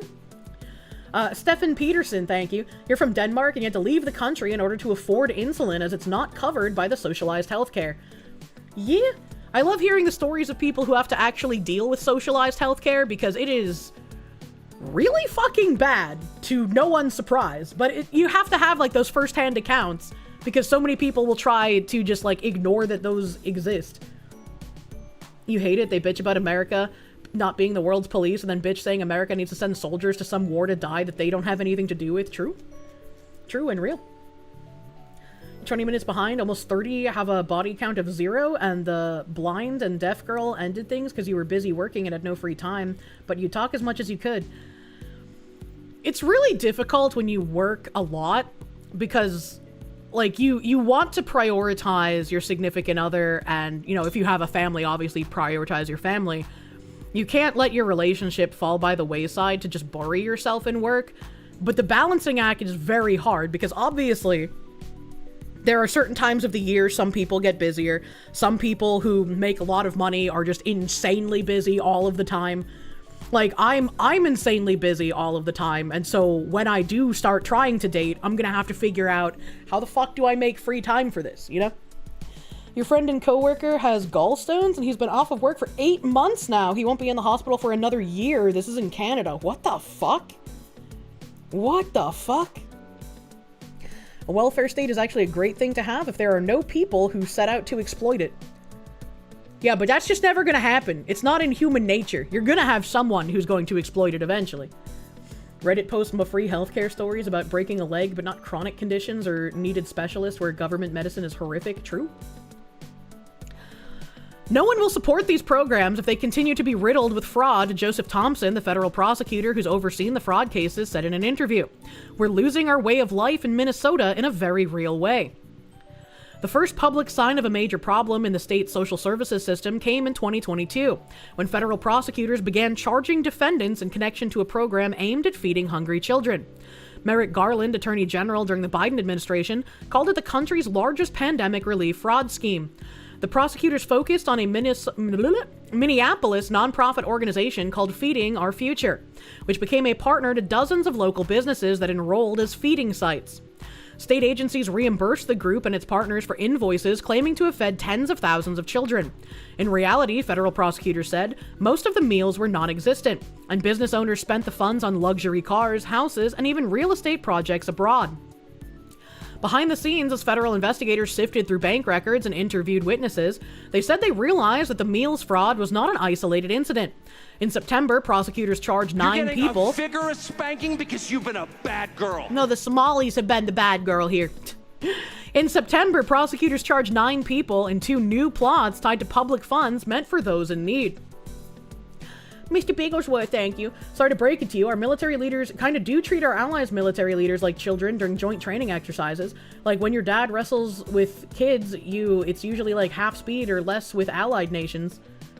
Isn't that bad? Why would you want their military like inept? They should be able to take care of themselves instead of us having to do it, you know? Feeding sites makes these people sound like cattle. I can't say the word that I wish to say. Battleizer, thank you. We're Schrodinger's superpower, never wanted unless Russia or China gets uppity and starts looking at Europe like a tasty steak. Oh, man. It's not that we don't, it's that they can't. I saw a video on YouTube about a dude whose family was forced to move to the US from Canada because his father needed immediate spinal surgery that Canadian healthcare wouldn't give until about 9 years later. By that point, his father would have been permanently crippled and the surgery would be useless. He got a surgery in 2 months and can now walk again and even goes on runs. Well, that's great. That's great. Ah, no. Where did I finish reading? Hold on a second. I got lost. In one case, hundreds of providers were reimbursed for assistance they claimed to have provided to people at risk for homelessness through federal authorities said services weren't provided. program's annual cost ballooned to more than $104 million last year, the authorities said, from a budgeted projection of $2.6 million when it began in 2020. Can you imagine if these people weren't as stupid as they are greedy? Can you imagine if they had kept, like, the numbers at an actual reasonable number instead of inflating it to, like, suspicious levels? How long it would have taken anyone to realize this was happening? 2 of 8 people charged in the scenario have pleaded guilty. 6 others have pleaded not guilty and are awaiting trial. In another program aimed to provide therapy for autistic children, hey, they mentioned it, prosecutors said providers recruited children in Minneapolis' Somali community, falsely certifying them as qualifying for autism treatment and paying their parents kickbacks for their cooperation. Prosecutors have so far charged one provider, Asha Farnan Hassan, 29, with wire fraud. They say she and business partners stole $14 million. Ryan Pasiga, Ms. Hassan's lawyer, said his client had entered the social services field with good intentions, but eventually began to submit fraudulent invoices. He said she intends to plead guilty. Ms. Hassan is of Somali ancestry, as are all but 8 of the 86 people charged in the meals, housing, and autism therapy fraud cases, according to prosecutors.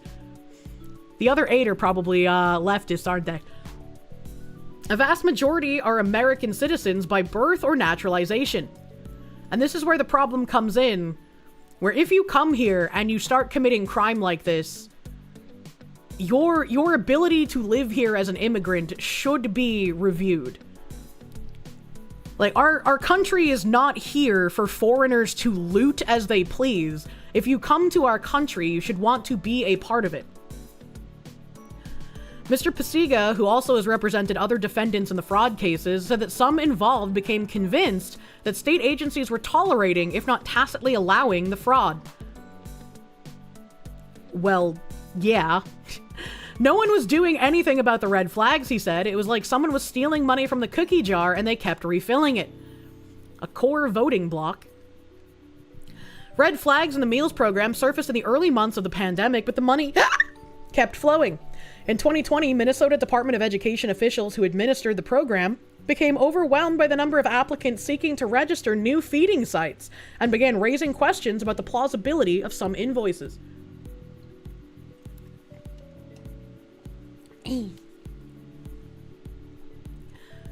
Feeding Our Future, the nonprofit group that was the largest provider in the pandemic program, responded with a warning.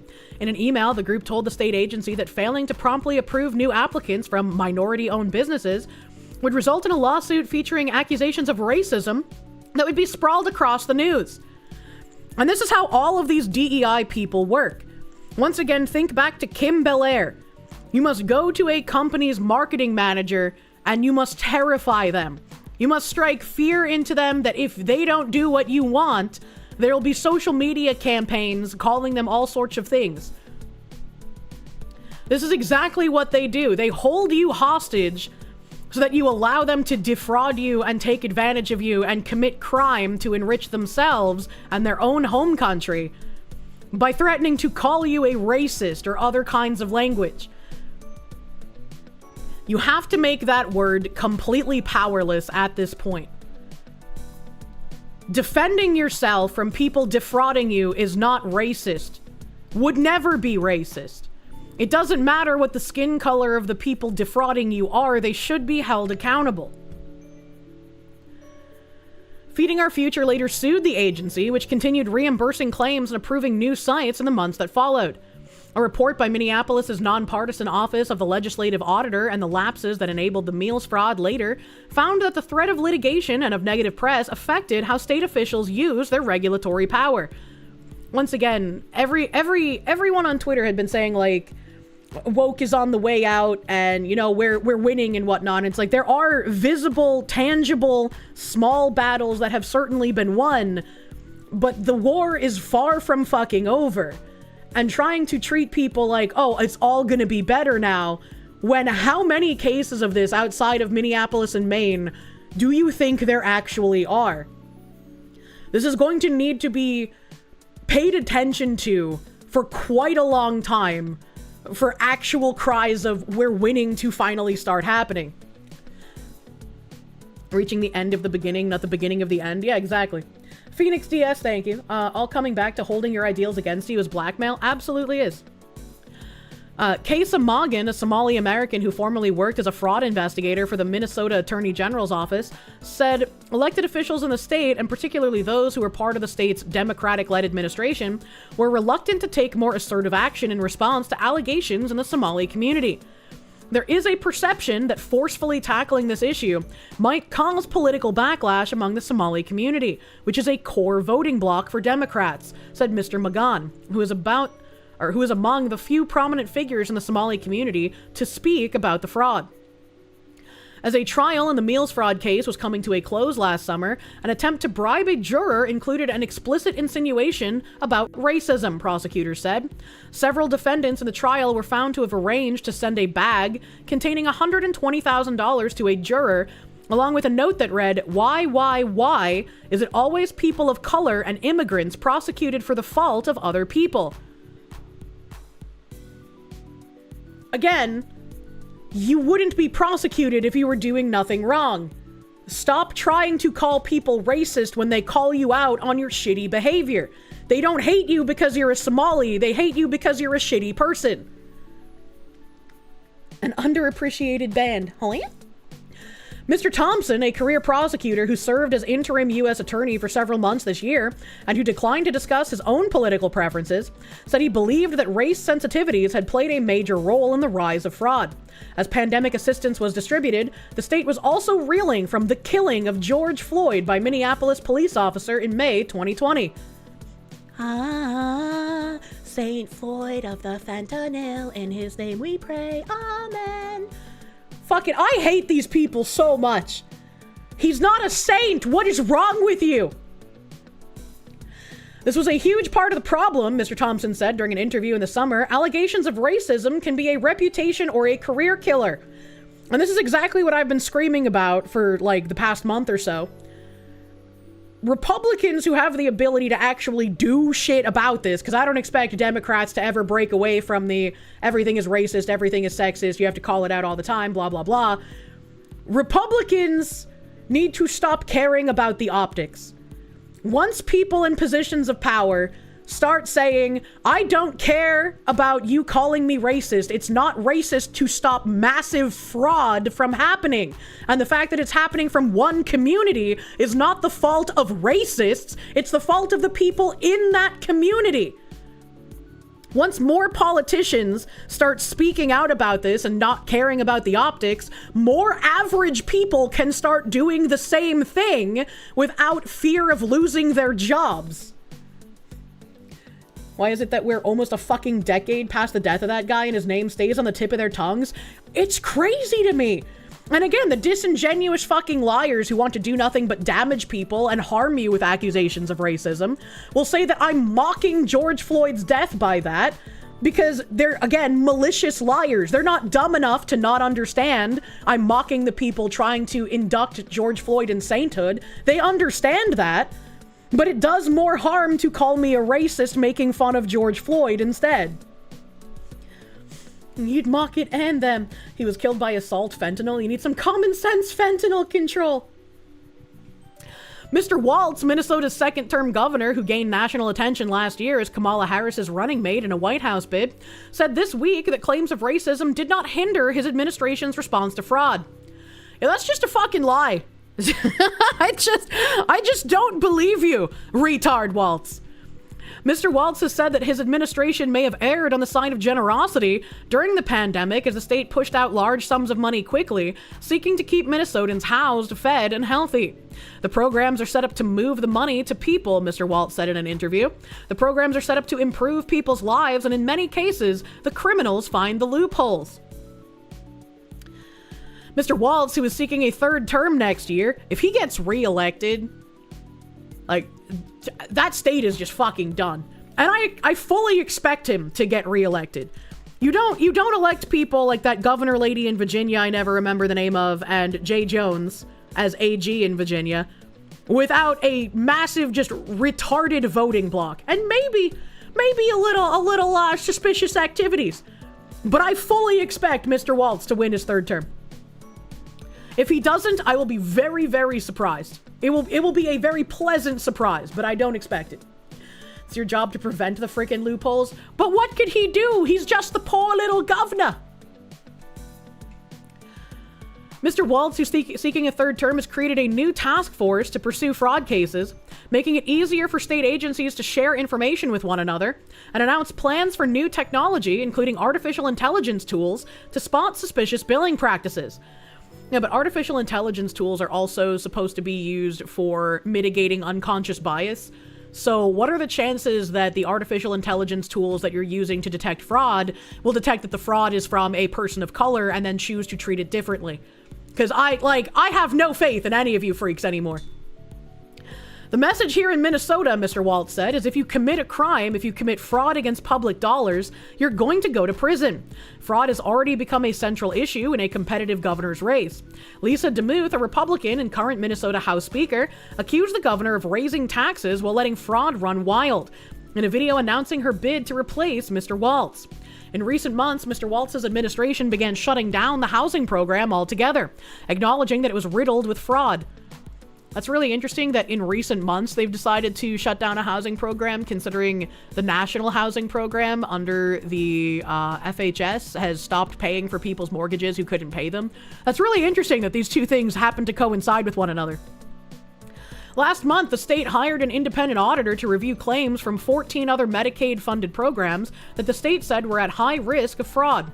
Greedy people and businesses have learned how to exploit our programs, James Clark, the Inspector General at the Department of Human Services, told lawmakers during a recent hearing. Fraud is the business model. And he's not wrong. Years after the fraud cases first came to light, the issue has come under a harsh national spotlight amid the Trump administration's immigration crackdown. Help. Mr. Trump last week denounced the Minnesota fraud cases on social media and simultaneously announced an end to a temporary legal status that allows several hundred Somali immigrants to live and work in the United States. We need more of this. Remove more TPSs.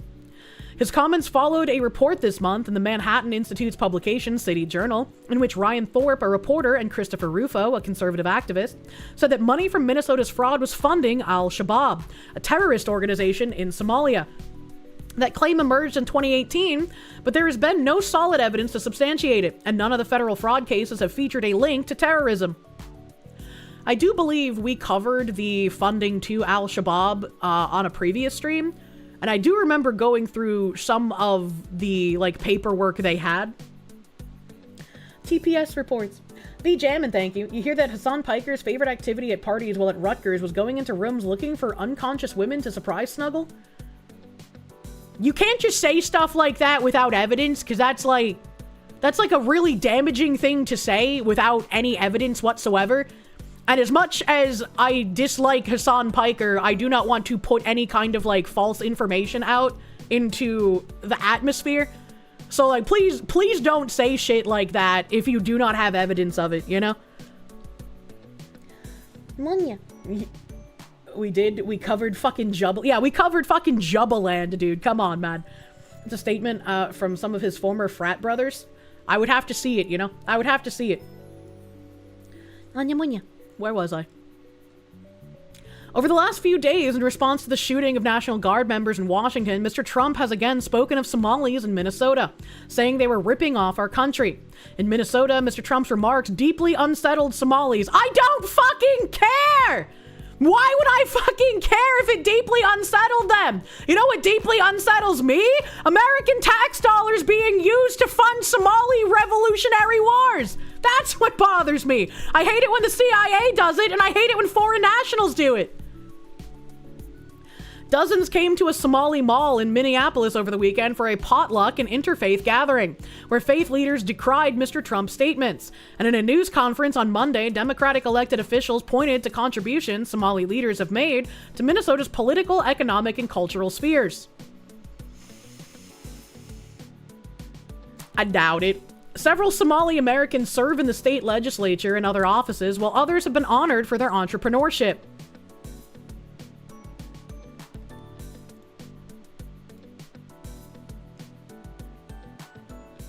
SBA Administrator Guzman awards Minnesota's Abdirahman Khan of the Afro Deli and Grill as the 2023 National Small Business Person of the Year.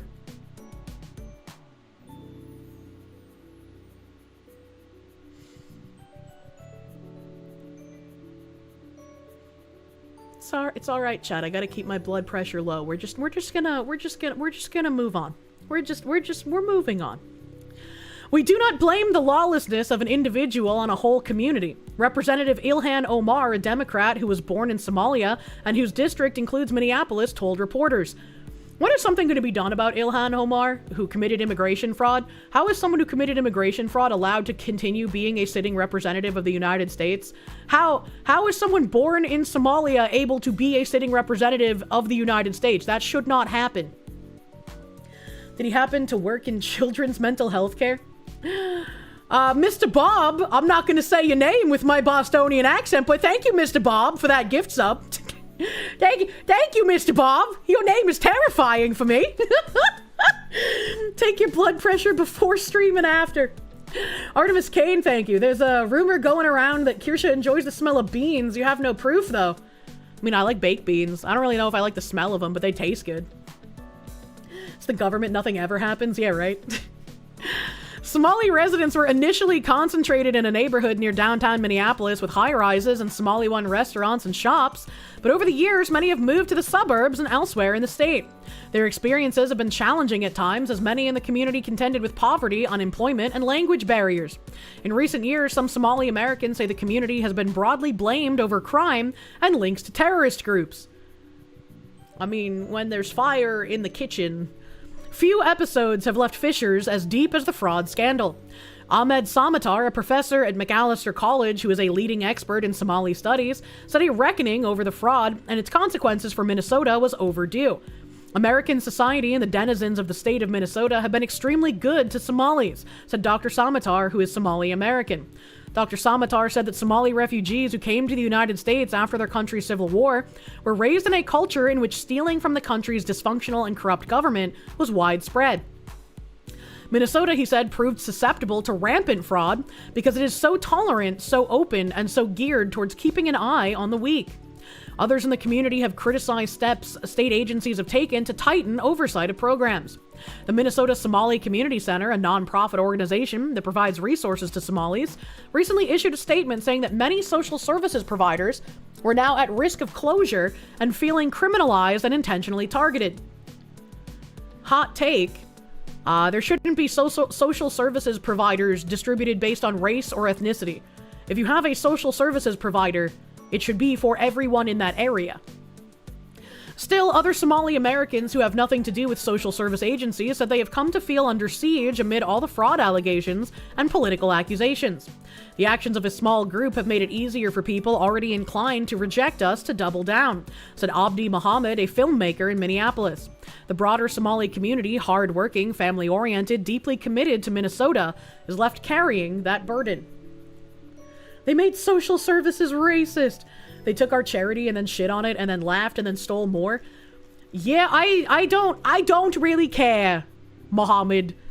Like, yeah, there's going to be more scrutiny and there's going to be people upset because of how far and widespread the amount of fraud has been. Not even just concentrated in Minnesota as we saw with Maine. And I'm sure there's even more elsewhere that we haven't uncovered yet. Ryan, thank you. We need to help the third world by making it glass. Oh my god. Eskill, thank you for the Canuck. Apparently you're a Yahtzee now, because the clothing brand you use is Helly Hansen? I've never heard of that. Apparently far-right nationalist social network activists in Australia are using their jackets. That's kind of weird. Police up your people and there will be less need for others to do it for you. True. Remember Hallie Hansen wear? Or based Hallie Hansen wear? I was like, what? How about they speak out against the community? Oh, wait. They're really good jackets? I don't know. Because HH? Oh, that's so fucking stupid, man. You don't need to wear a jacket because the fucking brand has HH as the initials. That's so fucking dumb. That is incredibly low IQ. What the fuck is wrong with you? You were looking into what it took to emigrate to a couple European countries in case shit really went south in the US. Shockingly, you have to speak at least one of the official languages to even qualify. Wow, I'm so shocked. Going on the Christmas list right now. Lich-kun, thank you, my guy. And people are painfully predictable. Unfortunately so. And then, I have this tweet. I have two tweets from this account, actually.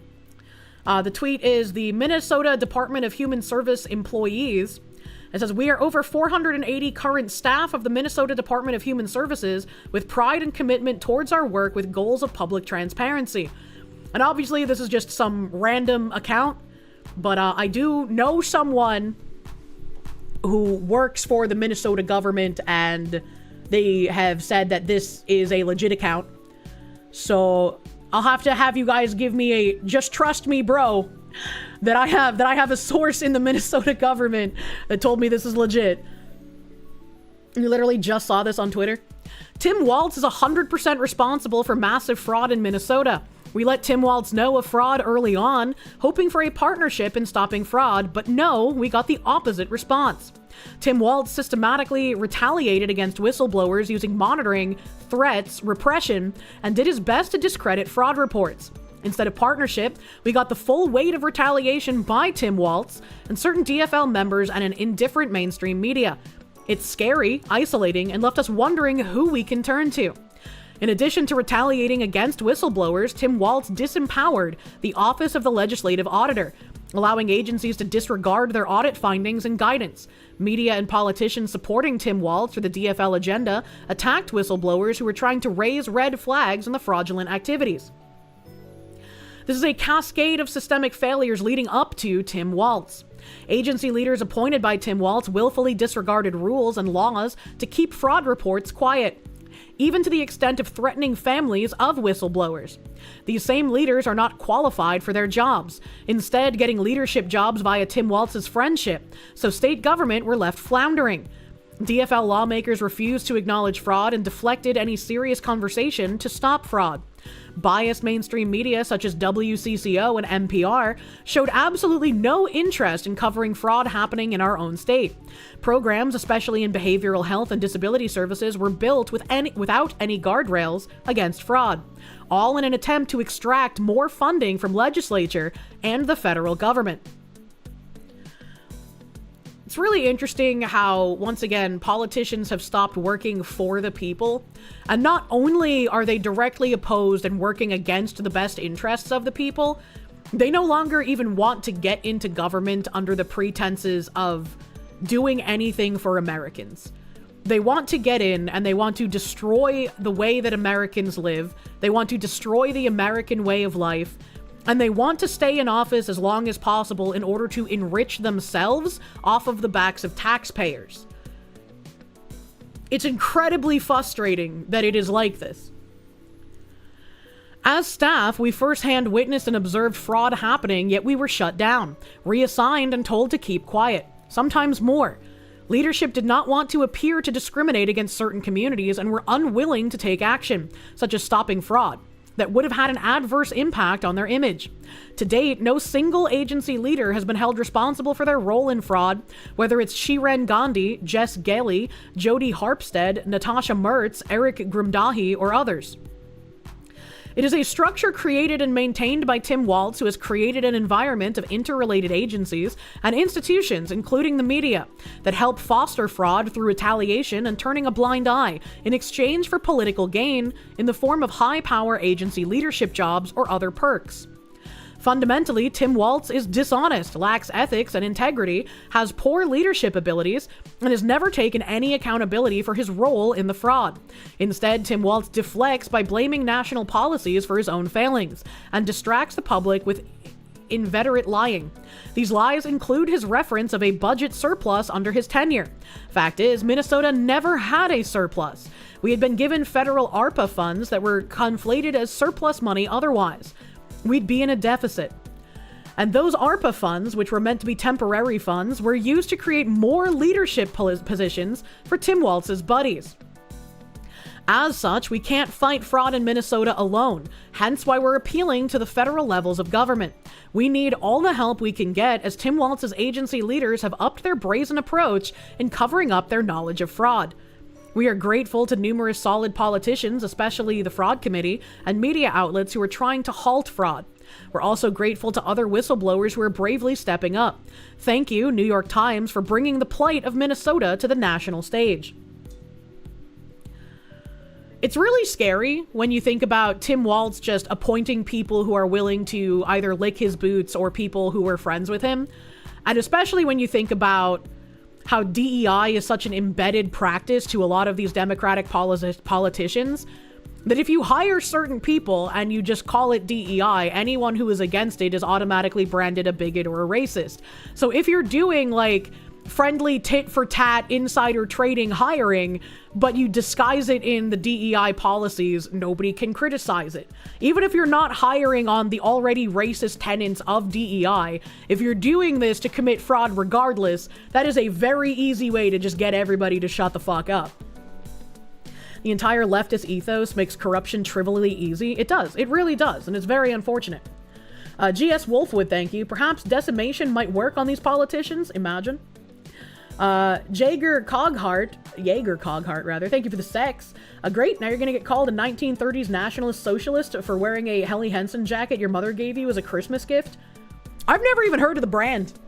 I've never even heard of the brand. I'm sorry that they are ruining the jackets for you guys. American Rescue Plan funds Biden's $2 trillion bailout, right? Psycho, thank you. Since they're always bitching about slavery, can we force them to cover that $1 billion with labor? Just a thought. Battleizer, thank you. Remember when AI search bias results showed Yahtzees as black? Pepperidge Farm remembers. All you need to get past bias tables is decent creativity. Frank Herbert, author of Dune, referred to liberals as closet aristocrats. True? True? No. I'm scrolling down again. There we go. So, 60K, 9.9 million views. That's great. That is great to see. That's wonderful to see. How does this not come out during a presidential election cycle? Because they have the incentive to protect their own. While all of the Republicans joined arms to disavow edgy jokes in a group chat, Democrats will stand side by side to defend any kind of fraud that they have. Because that is, again, part of the ethos of everything here. You have to commit these kinds of things in order to break the system, which is what they're trying to do. There's another post here. George Grage here making a Dave Ramsey meme. So you're saying the Minnesota taxpayer is the #1 funder of Al-Shabaab? Yes, Dave. And this is primarily because of Medicaid fraud. Uh-huh. And Tim Walz's DHS is refusing to release the records of Medicaid providers accused of fraud. Correct, Dave. Wow, it reminds me of other politicians refusing to release like election records and shit, the voter rolls. And that Minnesota Department of Human Service employees Twitter replied to this saying, as unbelievable as this sounds, Minnesota taxpayers have been a significant funder of overseas conflicts and terrorism sponsorship groups. We became aware that Minnesota DHS funds were being defrauded and remitted overseas roughly in 2014 through the Child Care Assistance Program, CCAP. These overseas recipients were primarily based in Somalia, and we were aware that some of the funds were likely directed to groups such as ISIS via recruitment activities at various community colleges in Minnesota. Unfortunately, recruiters were targeting young adults who were impressionable and vulnerable. Millions of taxpayer dollars were subsequently funneled out of our state. As Minnesotans, our state certainly doesn't benefit from taxpayer dollars going overseas, let alone to conflict-affected regions, and ultimately, it's the most vulnerable Minnesotans who lose out and never get the help they need, perpetuating the disparities and generational harm. And this is exactly what's been going on in Maine. And, like, people commented on my post when I posted it on Twitter, like, thanking me for signal boosting it because just no one is talking about it. Like, not even in Maine are people talking about it, which is wild to think about. Like, where are all the non-leftist people in Maine? Maine should not be a dyed blue state. So that's crazy to me. Bud Borsk, thank you for the 24 months. 2 fucking years, buddy. Thank you. You got a relative that works for benefits office in the Twin Cities. Has been going on for years, and they've been screaming about it for years. And it's like, it's enough to drive you fucking mad, man. Too busy working to pay taxes so they don't go underwater on their mortgage.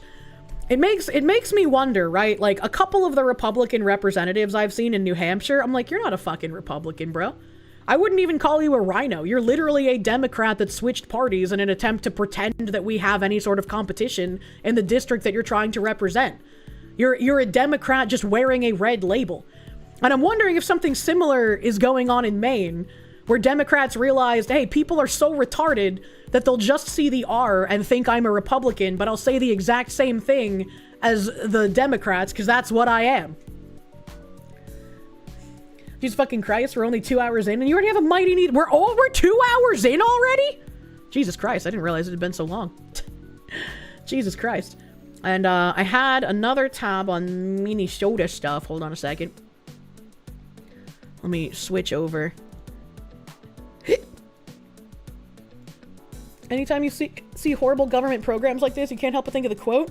The bureaucracy has expanded to meet the needs of the expanding bureaucracy. Pretty fucking much. Thank you, GS Wolfwood, dude. Hey. So, this other thing here from the other day. The New York Times tells the story of two men. One is a blue-collar American from rural Minnesota who has lived in the same town his whole life and works at the same factory that his father did. He has never been arrested, coaches baseball, and teaches Sunday school on the weekends. The other is an illegal alien from Guatemala who stole his identity so he could work in the United States. Someone with 3 prior deportations, multiple arrests for DUI, 4 anchor babies, please end birthright citizenship, and was once in a car accident that killed a 68-year-old man. The American was forced to pay thousands of dollars in taxes to the IRS on behalf of the illegal alien using his name and social security number, which happens to millions of Americans every single year. But according to our left-wing media class, both of these men are victims and worthy of your sympathy. And I don't know if they have the link here. It doesn't look like they do.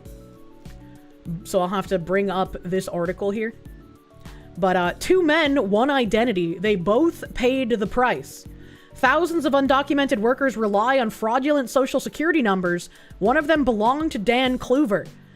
And it's crazy that this article even recognized that it's a fraudulent social security number, because this article is written in a way that does nothing but run defense for the illegal and tries to make it equivocal that him and the American citizen he defrauded are both sympathetic beings.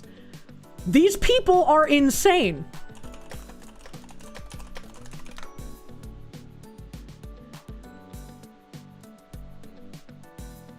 I'm probably gonna have to put this in an archive because usually the New York Times cocks block you. Yeah. Archive. You do not hate journalists enough. You will never have enough hatred for journalists. You can always hate them more. I'm not a robot. 2 victims seething. 2 men, 1 identity. They both paid the price. Dan Kluver saw the police lights flashing in his rearview mirror late last year and eased his car onto the shoulder, thinking there had been some kind of mistake. He had spent 4 decades in rural Minnesota without ever getting into trouble. He prided himself on a life built around dependability and routine, working at the same factory where his father once did and spending his weekends coaching baseball and teaching Sunday school. He had never fired a gun or smoked a cigarette or missed a payment or been arrested. License and registration, please, the officer said. Kluver, 42, handed them over and waited while the officer went back to his patrol car. He listened to the church bells that rang every hour and watched sunlight reflect off the grain silos to downtown Olivia. I hate journalists. Where he knew that most of the 2,400 residents, including the officer who was walking back to his car. Is everything all right? Kluver asked. It's strange, but it looks like your license has been suspended, the officer said. You've got another driver's license with some issues down in Missouri. What? Kluver said. I've barely ever been to Missouri. How's that even possible? The officer had no answers, but Kluver feared he might know what's happening. Over the years, there had been signs that something wasn't right. Stray letters about wages earned in unfamiliar towns and collection notices for debt that wasn't his. Kluver had tried to untangle the mess several times by hiring tax specialists and driving to government offices across the state, only to run into the same bureaucratic dead ends. But now the problem was bigger than unpaid taxes. Someone was impersonating him, moving through the world as Dan Kluver, building a life in his name with a government-issued ID. This is another case of the purpose of a system is what it does. Our system is no longer built for Americans to help Americans. It is built for foreigners to take advantage of Americans at every single turn. The fact that there was no easy way for this guy to deal with having his identity stolen is a huge fucking issue. His case was one version of a problem that's been spreading across the country for years. The government estimates that as many as 1 million undocumented workers are using fraudulent or stolen social security numbers. A survival tactic, fuck you, used to pass background checks and get jobs. This is ridiculous. This is ridiculous. They're here illegally. It's not a survival tactic. Get them the fuck out of our country. The numbers are skimmed from data breaches sold in black markets online for as little as $150 or handed out in border towns by human smugglers. Data breaches are very dangerous, and this is one thing I very much hate about people who defend doxing. They'll defend doxing because they'll say, oh, it was a data breach. That means it's public information. I don't care if you feel like a data breach is now public information. That data breach should not have happened, and people's information should not be posted via a data breach. Survival tactic. You don't hate journos enough? Yeah. Legally, it's not public. I wish there was more repercussions that someone could take if people were trying to post their personal information online. Because it's a ridiculous fear tactic that people use. Many numbers connect back to U.S. citizen children, dead people, or Puerto Ricans whose numbers circulate easily across the mainland. But thousands of others belong to people like Kluver, Americans whose names and identities are no longer theirs alone.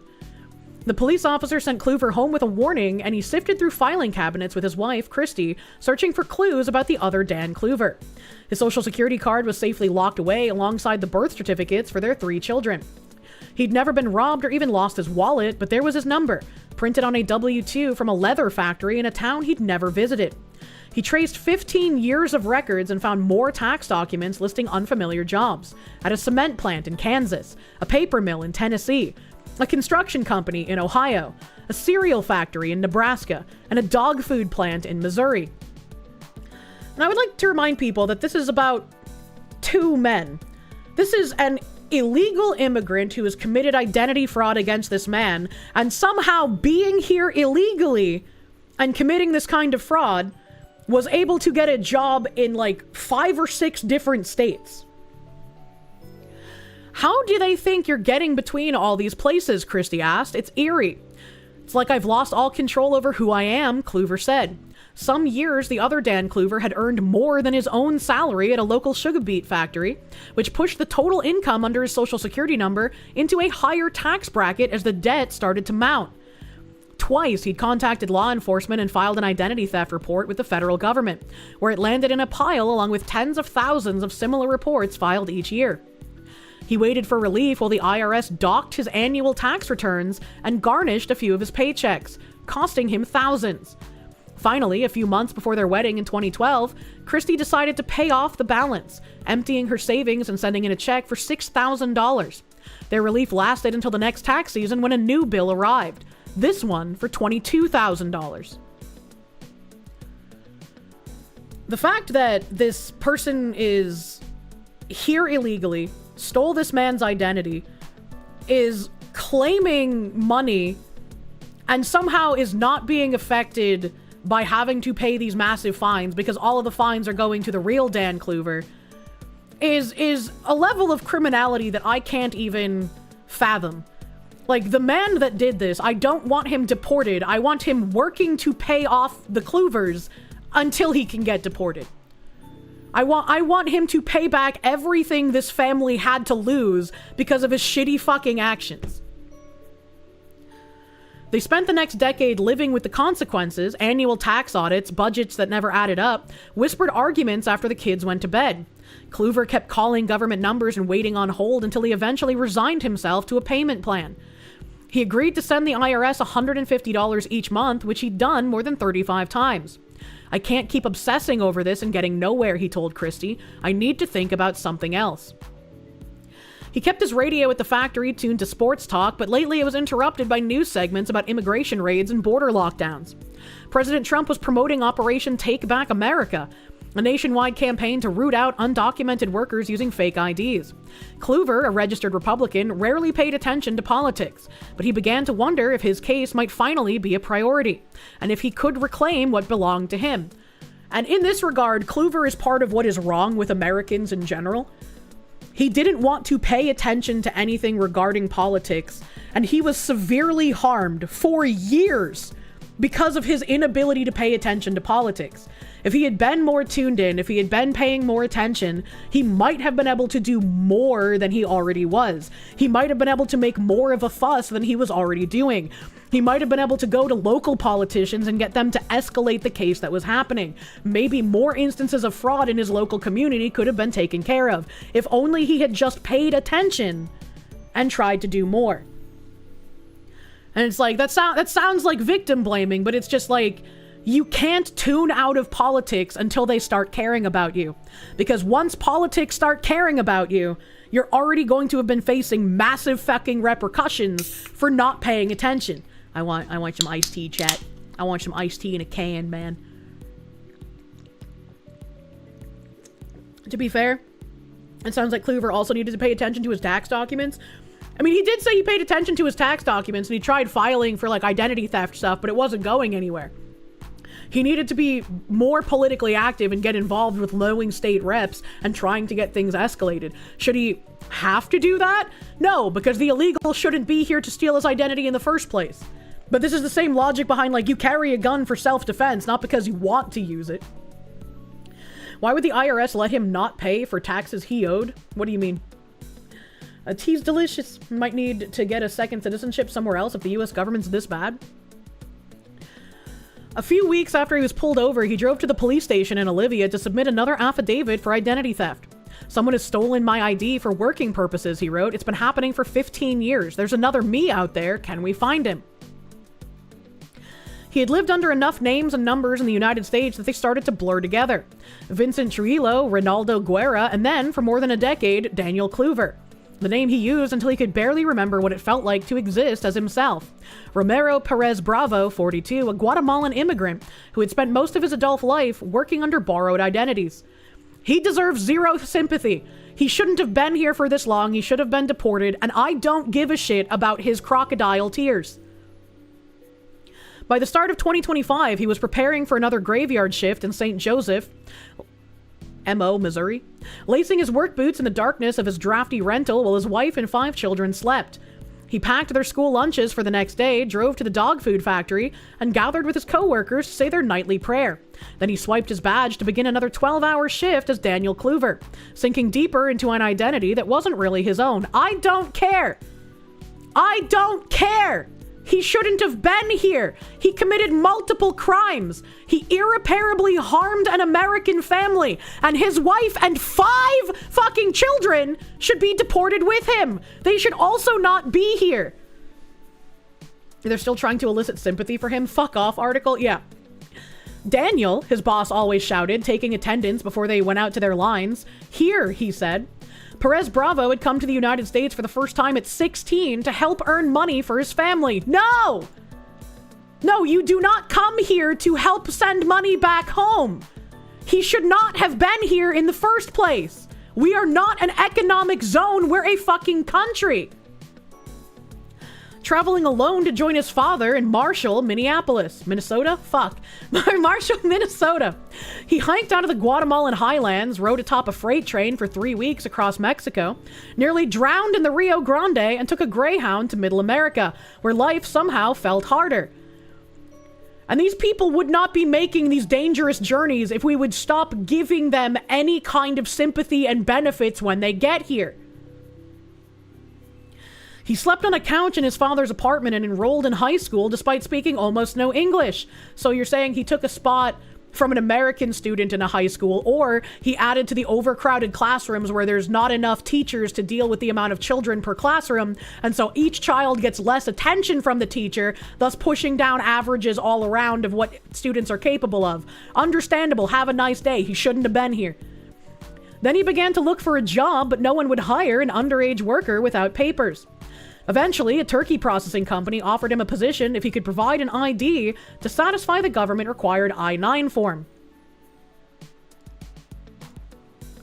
If he could provide an ID, this turkey processing company should be looked into, because whoever told him that likely told him how to be able to find someone who could help him commit identity fraud. A friend who worked at the factory introduced Perez Bravo to someone who sold sets of names. Wow! Wow, I'm so smart, chat! IDs and social security numbers for as little as $250. This man committed irreparable damage to an American family for as little as $250. Your identity, your entire life, the safety and security of your family, the safety of your paychecks to provide for yourself and your family, get sold for as little as $250 fucking dollars to these fucking criminals. Perez Bravo thought the documents looked flimsy and fake, but his friends assured him that at least half of the company's workers were using similar IDs. He needed a job and the turkey plant needed workers. Nobody looked too hard at his paperwork, and then soon he was making $7 an hour on the graveyard shift, cutting turkeys at night and going to school in the morning. I don't care. I don't care how much you're trying to say, look at how hard his wife was. He was a teenager and he was working and going to school at the same time. I don't care. He shouldn't have been here. He shouldn't have been doing these things. The people and the companies that allowed this to happen should also be held accountable. The first years were lonely and exhausting. Don't care. Go home. He started to drink, which led to a string of DUIs. I don't care. This was his choice. You wouldn't have sympathy for, like, some fucking white guy who had DUIs. Why are we having sympathy for this fucking guy? That doesn't make sense. I don't care what decisions led to you having DUIs, and I don't care what your skin color is as you acquire them. You don't do that. What the fuck are we reading? He's stealing money to buy alcohol. Yeah, another way to look at it is he stole someone else's identity, is using someone else's ID to now buy alcohol and rack up DUIs on someone else's identity that isn't even fucking his. He was deported back to Guatemala in 2005, 2008, and 2009, but each time he returned to the United States and purchased a new ID for work.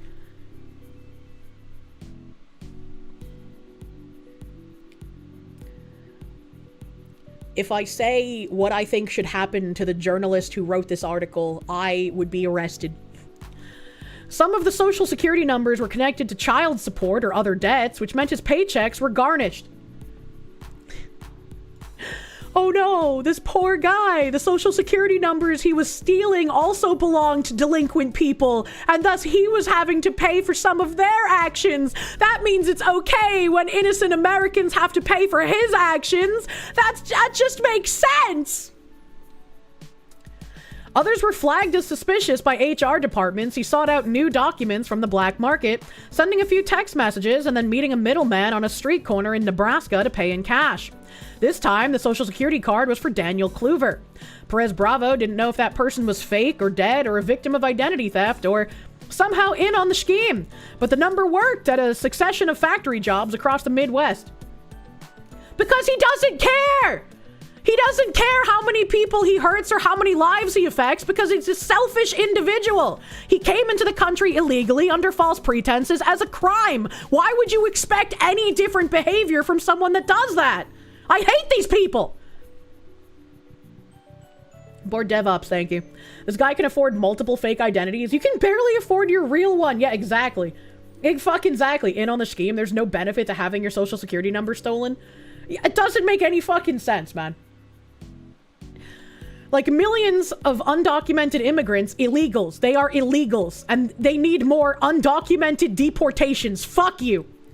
He paid federal and state taxes that were automatically deducted from his paycheck. Well, clearly not enough, or the real Daniel Kluver was not going to be getting hit by the IRS. What the fuck do you mean?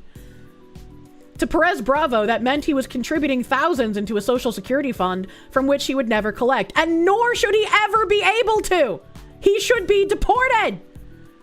But to the IRS, it looked like one Daniel Kluver was working several jobs, making more than $130,000 and paying a tax rate for someone living just above the poverty line. The debts accumulated in Olivia, Minnesota, but the paychecks kept coming in St. Joseph, Missouri. By the time Trump was elected to a second term, there were 5 children in Perez Bravo's house who also depended on the money that came each Friday in Kluver's name. So what you're saying is he didn't even bring 5 children here from Guatemala while he was stealing other people's identities, while he was racking up DUIs, while he was dealing with being deported and coming back because he's a disingenuous criminal fuck. He was also birthing more children as anchor babies.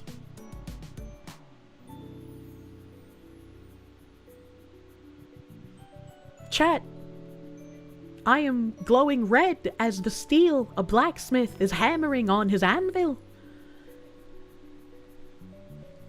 Most were U.S. citizens ranging in age from 4 to 19. No.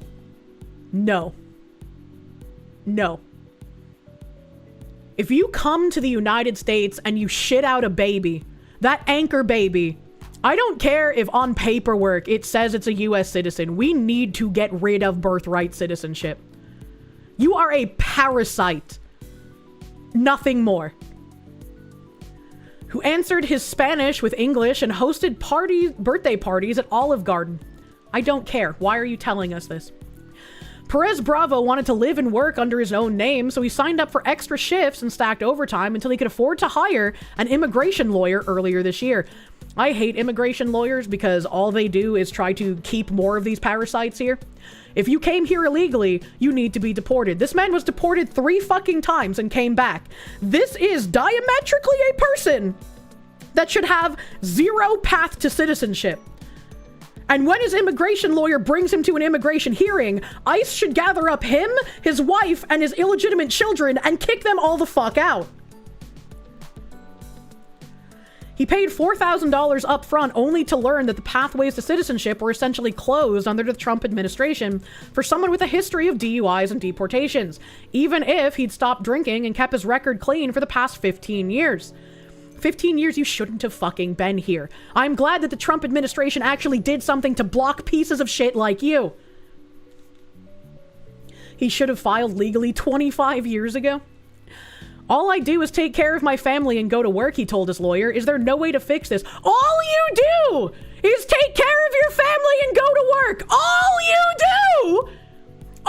do, Mr. Stealing fucking identities, all you do.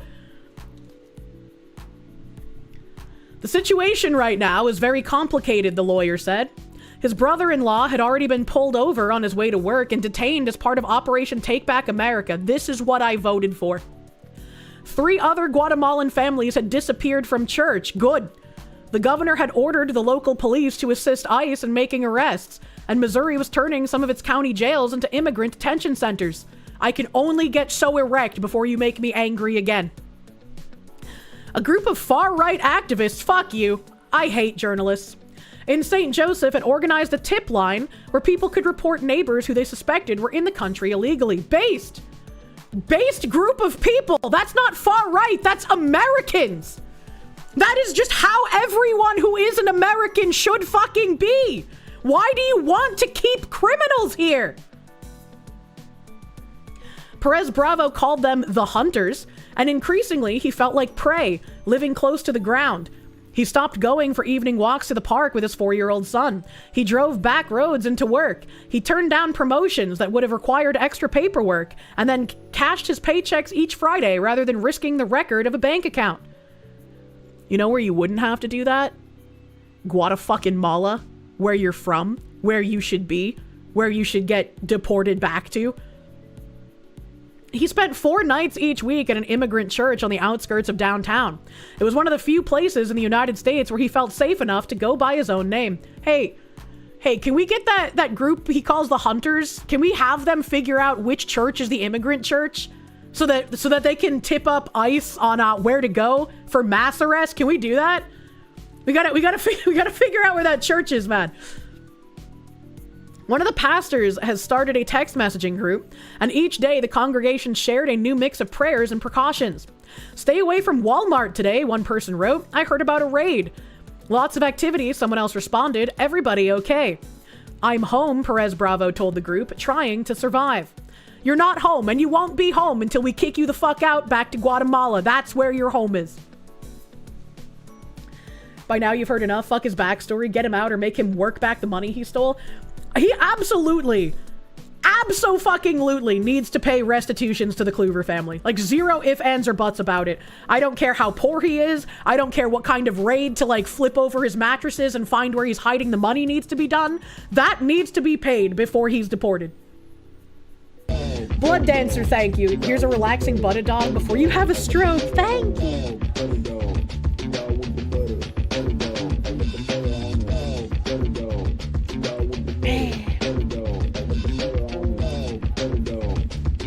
Kirsche is glowing so bright she can be seen from space. I've doxed myself. Kirsche, here's a relaxing butter dog before you have a stroke. Thank you. Thank you for the butter dog. I needed the happiness for a moment. I needed the happy butter dog. And Patriotic Gestalt, thank you for the 50. Blood pressure reduction fee. Oh my god. Oh my god. How are people like this, man? Audit the apparatchik that wrote this article and make him hand over the names. Also a good idea. Also a good idea. Kirsch's going radioactive. The case of Dan Kluver's stolen identity landed in the tiny Olivia Police Department, where it was assigned early this year to Officer Damon Coots, a rookie who had never investigated an identity theft or much else.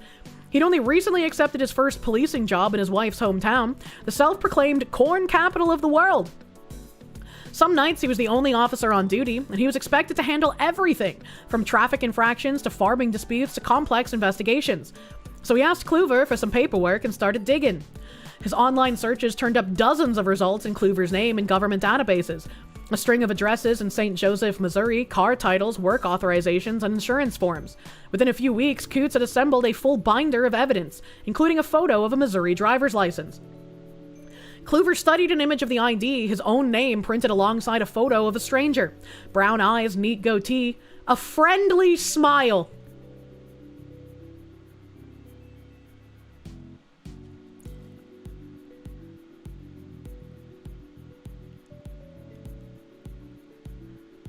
The lightning is striking behind me, but I know I cannot say the words.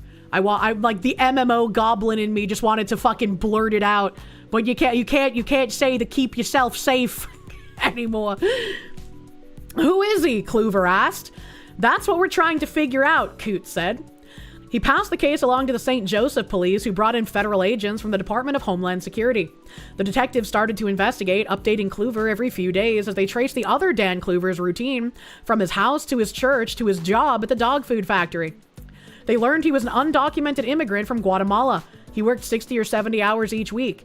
He was living with a wife and several children and had already been deported 3 times. And then came a detail from a police report that Kluver couldn't shake.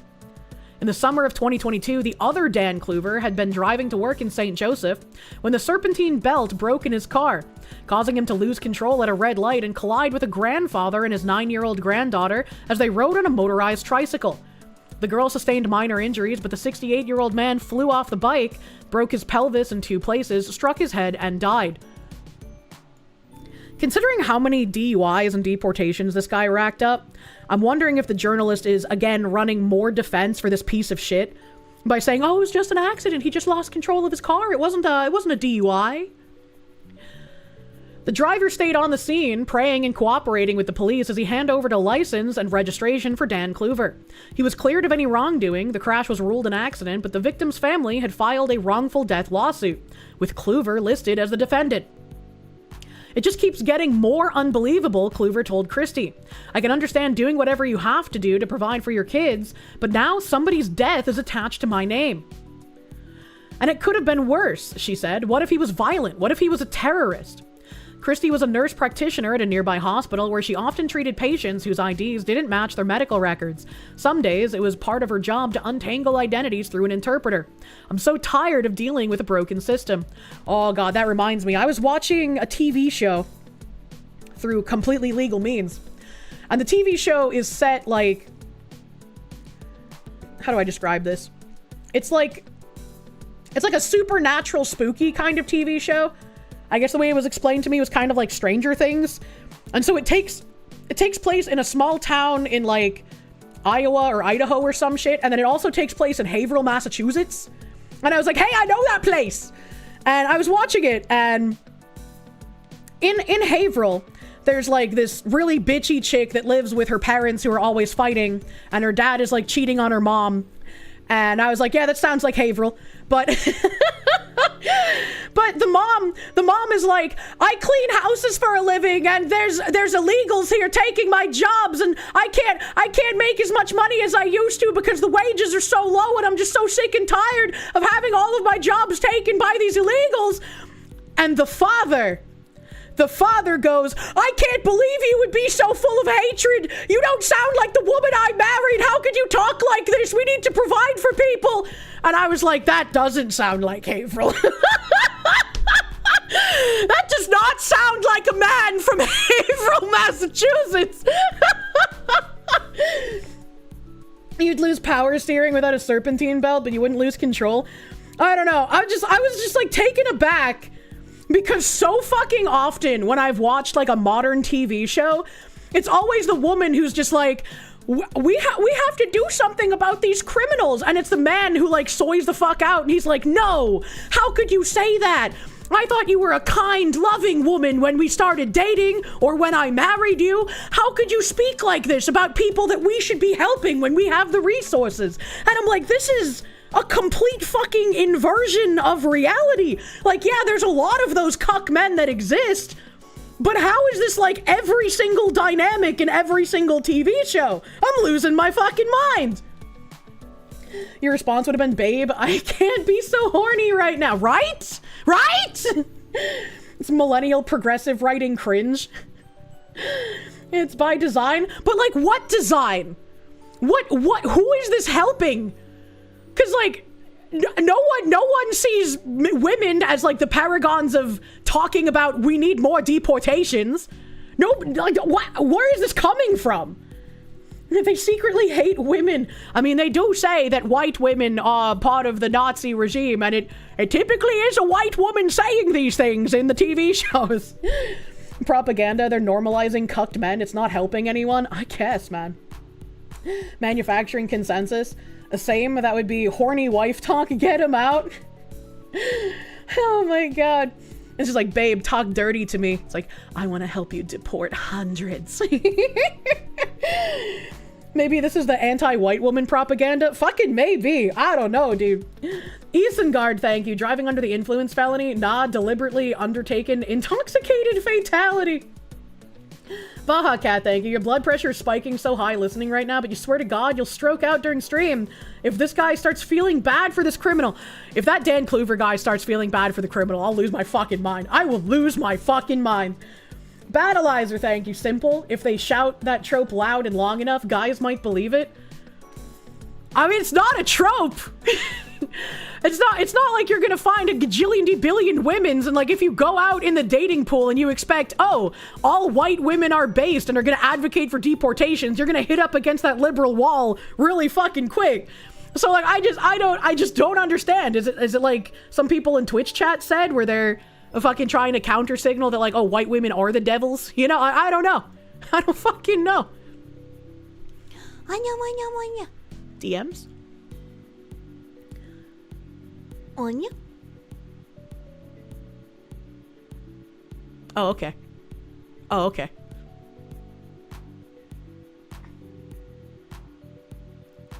Oh, I didn't know that. Apparently the Associated Press made some like journalistic guidelines in 2015 and saying that you can't use illegal in any news articles talking about illegals. That's just propaganda, man. What the heck? That is just the propagandas.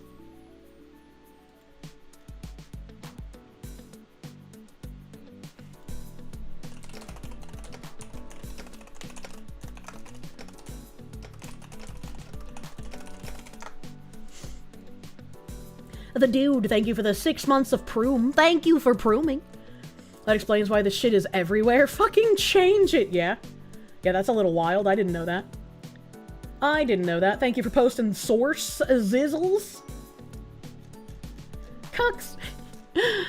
At the Beet Factory, Kluver worked alongside dozens of immigrants from Mexico and Central America who had become his friends. They took the hardest shifts, asked about his family, and taught him phrases in Spanish. A wave of migrant workers had helped revitalize small towns throughout rural Minnesota. Source? Source? Proof? Harvesting crops during a labor shortage, buying up empty homes, opening restaurants, and enlivening old churches. These are not... No. Another way to say this would be harvesting crops at slave wages so the companies didn't have to hire Americans or teenagers who would have done the work. Buying up empty homes, increasing prices, and decreasing availability for the Americans living there. You know, like what? The labor shortage is due to giga farms only wanting to pay illegally low wages. True and real. And it's like, I hate how they do this again, because they say worked alongside dozens of immigrants. Are they here legally? Because if they're here legally and they're not committing any crimes, then there's no problem with that. Why? I hate how they always conflate the two, because it's in their best interest to keep them conflated, so that anytime someone talks about illegal immigration, the response is just, oh, you're racist and you hate all immigrants. And it's like, no, that's not what was said. There's already a bunch of cucks spurging out on Caleb Hammer's X-post about a man maliciously elbowing passersby, accusing him of right-wing grifting because he pointed out the guy was jailed 12 times. Oh yeah, Reddit has started making threads about how problematic Caleb Hammer is. It's only a matter of time until they find his thumbnail that has the N-word on it. Phoenix DS, thank you. Good night, Foxy and Chatters. You must head off to work tonight. Try not to glow brighter than 1 million stars. I'll do my best. What bothered him lately was the idea he kept hearing from liberal politicians and even some relatives in Minnesota that illegal immigration was mostly harmless, a victimless crime. His name was no longer his own, his debts were spiraling, and he was still cutting checks to the IRS for $150 each month. And the government said that debt was his to pay until the court determined otherwise. Even if the other Dan Kluver seemed to be a decent man, working, raising a family, going to church, his patience had limits. I don't believe Dan Kluver said this. I believe this is the journalist editorializing. Because they have to cushion all of the bad shit that happened to this American that wouldn't have happened if we had real laws and enforced them like a real fucking country. In between this, like, sappy stuff about, oh, immigrants are necessary for America. Don't pay attention that we're talking about an illegal immigrant who's already been deported 3 times. Just conflate them with the regular immigrants. Just conflate them. And also, this illegal who's been deported multiple times and killed a man and has committed identity fraud a multitude of times. He's a decent man. He's working. He's raising a family. They have to cushion it this way. They have to cushion it this way so that people reading it will start being like, oh, that's right. They're both good men, and I feel bad for both of them. Do not fall for their propaganda. One of these men is a law-abiding American citizen who deserved to have nothing bad happen to him, and the other one is a criminal through and through who's been deported multiple times, who shouldn't be here, who has ruined this American's life. There should be zero sympathy for this other criminal who is an illegal. Anything new? Kluver texted one of the detectives early this spring. The system was backlogged with 1 million suspicious numbers and almost 80,000 reports of Social Security fraud in the last 6 months alone. But his case had finally landed at the top of the pile. We're planning on next week to grab him, the agent said. Oh, thank God. Boom! Kluver wrote, starting to feel some relief. That is the best response. Every time someone tells me that an illegal immigrant has gotten snatched by ICE, I have to just be like, boom, baby! You know? Like, hell yeah. It's time for celebration. He was getting ready for his next 12-hour shift at the dog food factory in late March when he heard the pounding on the front door of his house and felt dread rise in his chest. Through the bedroom window, he saw 5 cars lined up outside and several federal agents waiting beside his children's bikes and shoes on the front porch. He said a quick prayer, left his children in their rooms, and walked downstairs to open the door. Daniel Kluver, one of the officers asked, and he knew it was over. They showed him an arrest warrant and his real name and handcuffed him before leading him out of the house. He knew it was over. He knew this entire time he was being a piece of shit, just hoping he wouldn't get caught. He was charged with aggravated identity theft and false representation of a social security number and was held in detention for 6 weeks before an initial bond hearing in April. How can someone here illegally get bond? Because they are just like, by definition, a flight risk at that point. The state of Missouri argued that he was a flight risk who needed to remain in custody until trial. What's to stop him from going out and getting another identity and just living underneath that? The prosecutor told the judge. We've seen that before. But Perez Bravo had most of his family and several members of his church at the hearing, and his lawyer said that he was connected to the city in deep ways. Fuck you! I hate these people! He regularly cooked for 60 people at church barbecues. He had a son who was about to graduate from high school who shouldn't be here, get him out. A boss who wrote letters testifying to his work ethic. And a pastor who was willing to pay $1,000 bond on his behalf and risk her house as collateral. Her, female pastor, red fucking flag, number one. Number two, these are the people that continuously make everyone think that Christianity is a cucked lost cause. This is a kind family and they help everybody, the pastor testified. We're going to help him. The judge ruled that he could return home with an ankle monitor until his next court date as long as he stopped using Kluver's name and social security number. Bro, we literally just watched a video of a mentally ill woman who almost murdered someone as a teenager having cut off her ankle monitor. Do you really think it would be impossible to do for someone like this who's a flight risk? Come the fuck on.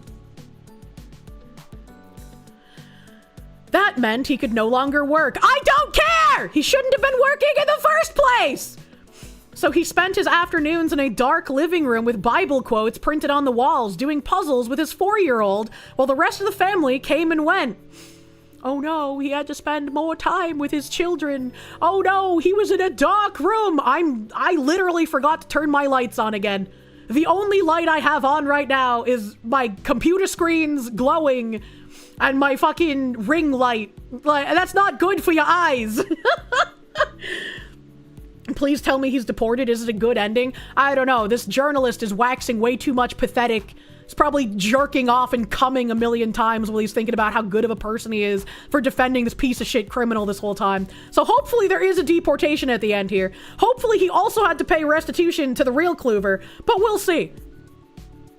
His wife cleaned houses. That's really funny considering the story of that TV show I just told. His daughter washed linens at a hotel and 2 of his sons worked in restaurants, but it still wasn't enough to make up for the lost income in Kluver's name. Perez Bravo made tacos by the hundreds and sold them to neighbors. He sold his car and some of his lawn tools to cover rent, losing 25 pounds to stress as he disassembled his life one sale at a time. He should have just asked for a deportation. What the fuck do you mean? He didn't have to go through any of this. His lawyer had advised him that he was essentially out of options. She had managed to postpone his case until at least January 2026, but he faced a mandatory minimum sentence of 2 years in prison, followed by deportation to Guatemala.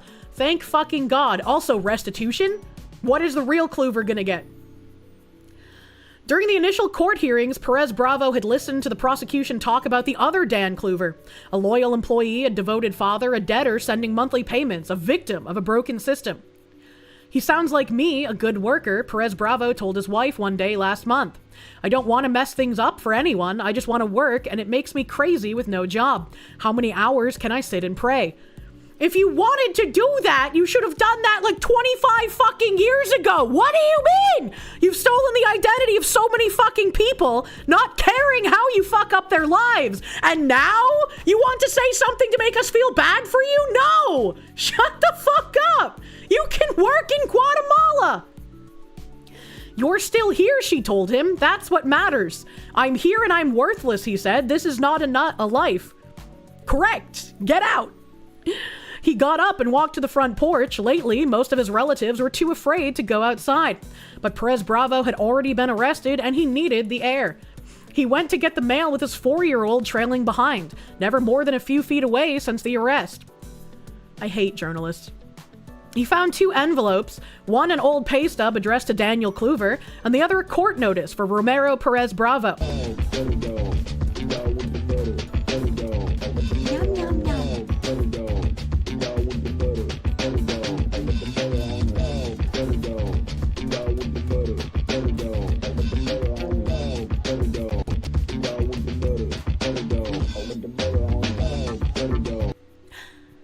stress reduction butter dog. There's always so much talk about how hardworking these people are. It's going to be of tremendous benefit to their home countries when they're sent back, which makes it our moral obligation to deport them all. Brave SJ, thank you for buttering my fucking dog, and also for bringing up a good point. If these people are tremendous benefits and are very hardworking, it's actually great that we're sending them back home. It's a moral obligation to send them back to better their own countries. That's a very good point. Evil Mandrake, thank you. Good news, everyone. You no longer require light bulbs and can fuel solar panels on your own, providing all the power you'll ever need. Fucking same, brother. Holy fucking shit. He found 2 envelopes, one an old pay stub addressed to Daniel Kluver, the other a court notice for Romero Perez Bravo. He then grabbed them both, 2 names tied to 1 number, and then followed his son back into the house. This is the most disingenuous, disgusting, rage-inducing thing in this whole article yet. 2 names tied to 1 number. No! You committed identity theft! That number belongs to someone else and you have 0 right to it and 0 attempts to claim it!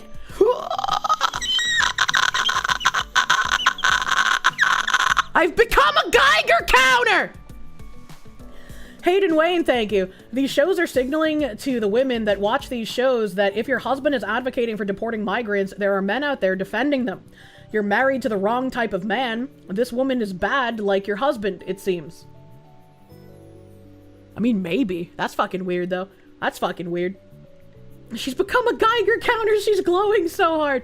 Thank you, Hayden. That could make sense. That's a possibility. Evan Hawkenfrères, thank you. A kind man who helps everybody except his fucking victims whose identities he stole and in whose names he committed multiple crimes. Imagine. It's not weird, Kirsche. It's subversive and evil. Well, I mean, yeah, but like when I'm still processing a thought, sometimes I'll say weird, you know? That's kind of like my default.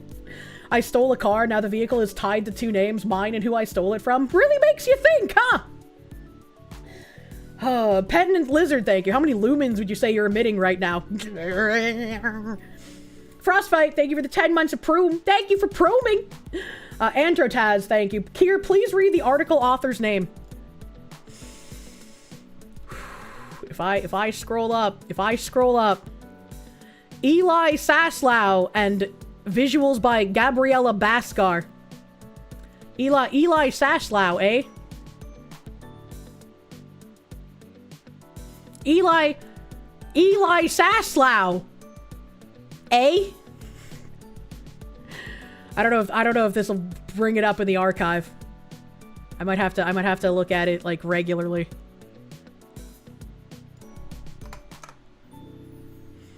I'm a reporter for the New York Times. I travel the country to write in-depth story about the impact of major national issues on people's lives. Focus on finding intimate human stories behind the most divisive issues of our time, from racism and poverty to addiction and mass shootings. Background. I've been a journalist for almost 20 years, writing for the Washington Post, ESPN, the magazine, before coming to the Times in 2023. Won a Pulitzer Prize for feature writing in 2023 and for explanatory reporting in 2014. That explains why he writes like he jerks himself off the whole time. I was also one of 3 Pulitzer finalists in feature writing in 2013, 2016, and 2017. Hey! He's got something in common with the illegal. You know, they did something 3 times. I'm a Writers Guild of America screenwriter and the co-writer of the movie 4 Good Days, which stars Mila Kunis and Glenn Close, and was nominated for an Academy Award. I've published 3 books, including Rising Out of Hatred. When an illegal is deported, if it's found they stole identities, the people they stole from get the illegals' assets as compensation if they have anything, be it vehicles, houses, what have you. I think that's fair. Yeah, I'd be for that. I'd be anything ill-gotten by the illegal under someone else's identity, just seize the assets and give it to the person whose identity they stole. That could work. That could work. NV Borealis, thank you for the 2 months of Proom. Reverse, I just thought of something that actually might incentivize people to sell their social security numbers.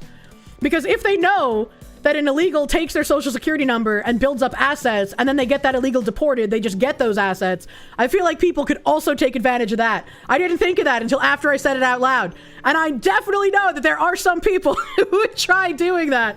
Oh shit, true, fuck, yeah. Yeah, so maybe you couldn't do it that way. Maybe you couldn't do it that way. Do not read the ethics section.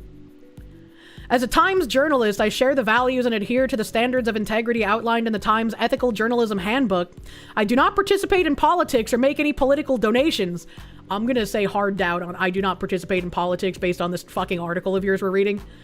I work hard not to make any assumptions about the people I'm writing about. Every fucking time. Instead of coming into people's lives from a place of judgment, I hope to arrive from a place of understanding. I want to know why they think and feel the way they do. I aspire to write about their lives and perspectives with nuance. I make every effort to understand issues from multiple angles. I want my work to be not only factually accurate, but honest and fair. Mr. Eli, this is not honest and fair. This is not honest and fair. This is literal propaganda. Your lies do not work as efficiently as they previously have, Mr. Eli Saslow. Holy fuck. Back to where we were. Way down here. Damn, I read a lot of this. I didn't realize this article was so fucking long. Boom. Let's see. We read that part. We read that part, disassembling shit. Okay. Oh, I have it highlighted still. I'm so smart. Wait, that was literally the end.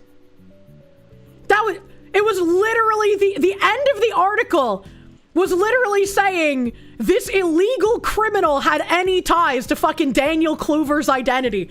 That was the end of the fucking article. Are you kidding me?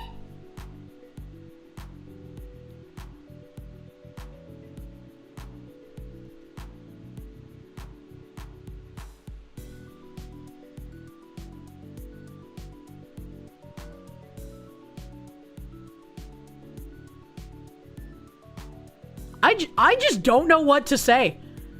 I just don't know what to say about how blatant this propaganda piece is, and how I'm not going to be surprised that many people have probably bought it entirely wholesale and think that these two men are equal equivalents in any way, shape, or form. And that's what pisses me off the most.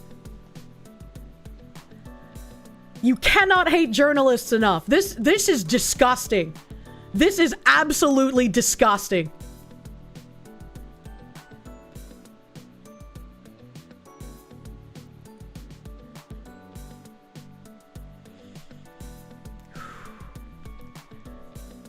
So much hate. Oh my god. They both paid the price. Bullshisa, good sir. If only the illegal was made to pay the price. Genuinely wild that this is an article that exists. How do you write this and just not understand you are like an evil person? Psycho, thank you. Realizing she's 3 hours in of rage baiting chat. Holy fuck. Sonic Extreme, thank you. The situation is so angering you might actually become a Super Saiyan. A good man doesn't do what this person has done. If anything, he turns himself in. I hate that the article ended that way. I hate that. God's Most Parasocial, thank you for the 2 months of Proom. When we win, do not forget that these people want you broke, dead, your kids raped and brainwashed, and they think it's funny. Very true. Everyone needs to remember that fucking phrase, regardless of how you feel about Sam Hyde. That is a very correct phrase. Emperor Creatine, thank you. Fun fact, Saslow is an Americanized and shortened version of the name Zaslavsky, which isn't just Eastern European, but specifically Ashkenazi in origin. I wouldn't have been able to get that specific, but yeah, I figured. NV Borealis, thank you for the 2 months. Thank you. Sovani, thank you. I read that earlier, but thank you again. Gus of the Dorks, thank you. Can we stop saying send them back? I think we should send them back. I think we should send them back. S-Kill, thank you. Oh no, the Foxy has become the Grudge and will haunt all illegal aliens at night. Good. Vladimir Crystal, thank you. Did she screech in binary? Has the Omni Foxu come? Oh my god. Video Gamer, thank you. Regarding the Minnesota shit, couldn't most of our politicians be fixed via good auditing and severe consequences for fraud and corrupt politicians that enable it? If politicians that commit crimes are actually jailed, we'll get less corruption, you're sure of it? Well, first of all, we have to somehow get them removed in the first place. Like, the one-upsmanship will come when the leftists smugly say, well, Trump is a criminal, look at the indictments. And it's like, well, yeah, I mean, you guys have gone after this man for how many years? There's no actual, like, criminality there. It's just that you want him out by any means necessary, and you want to have some sort of gotcha when we talk about wanting actual criminals held accountable. The worst thing he's done, to my knowledge, aside from not making as good on some of his promises, is when he was like, yeah, there are all these loopholes that we take advantage of as rich people to not have to pay any taxes whatsoever. And I'm just gonna go back in there and keep on doing it until they fix the loopholes. Right? But it's like it was telling us, like, hey, everyone here fucking does it, not just me. Beginning to understand why your people are hated. Oh no. He called some fat and retarded people fat and retarded. Imagine. The New York Times, often cited as the newspaper of record. You like to call them the toilet paper of record? True. Rave forever, thank you. Benchmark Electronics U.S. manufacturer just fired the entire IT department, replacing them all with H-1B Indians. You lost your six-figure job. That's really fucked up. Why would they do that in a time where we're trying to get rid of the H-1Bs? That seems incredibly fucking short-sighted. And also, it'd be interesting if you could figure out a way to report your company for that. Because that just doesn't seem like they needed to replace all of you with H-1Bs. That is just them trying to save money.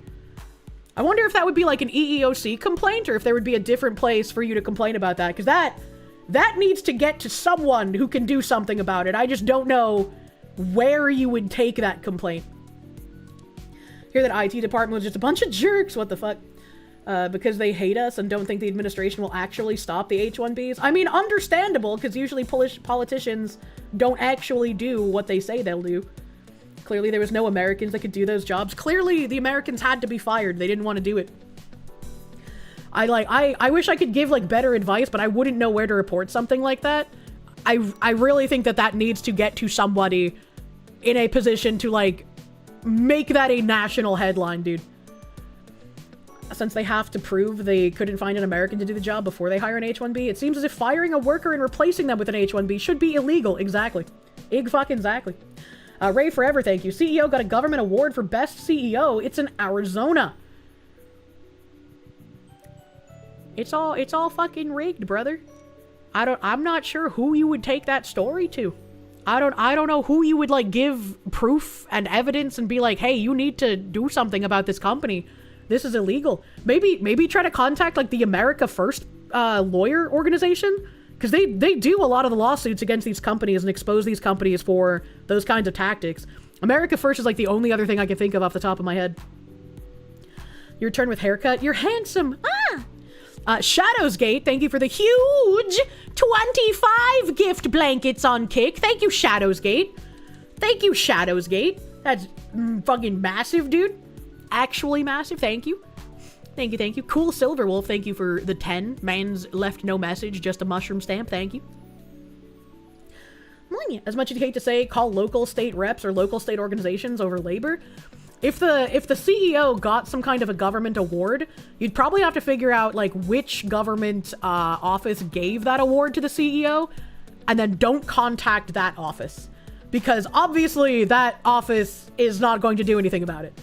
Brad's Burgers! I love Burger Bob. Thank you for the 18 months of Proom. Thank you for Prooming. You're thinking about getting a tattoo? Should you get the Foxu tattoo? You could. There was that really cool guy who got the Korshovo tattoo. That looked kind of badass. Radio Chimp, thank you for the member. Thanking question mark for this gifted membership. Oh, well, congrats on getting hit by a giftu. Congratulations. I'm dying. All right, which browser page am I in here? I'm losing my fucking mind. Unironically. Shut up, Telegraph. Okay. We definitely don't need that. I had a couple of other tabs. In the wrong browser. So last night there was a shooting. There was a shooting last night. I'll have to see if there's any more updated information from the beginning of stream. But in Stockton, California, numerous emergency crews are on scene of a major mass shooting at a birthday as multiple children have been shot with fatalities.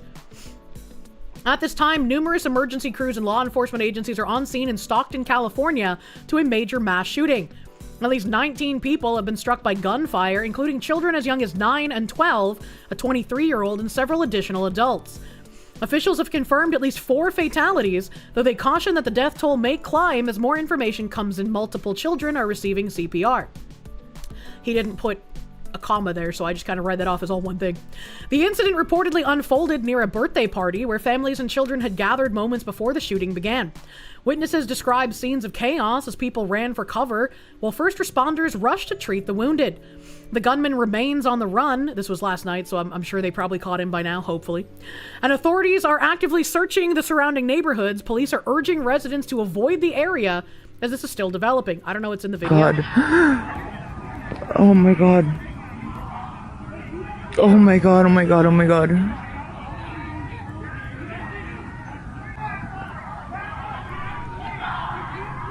Wow, state with the most gun control still has gun violence? Who would have thought? You know? Stockton is like another Compton, basically.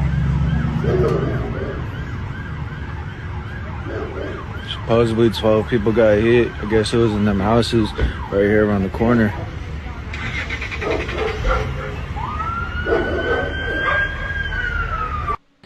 You're good to stand there, man. Just don't come past. Yes, sir. Yes, sir. Everybody okay? Oh, that officer's kind of cute. Here, we're going to transfer now to the end of the victims over here.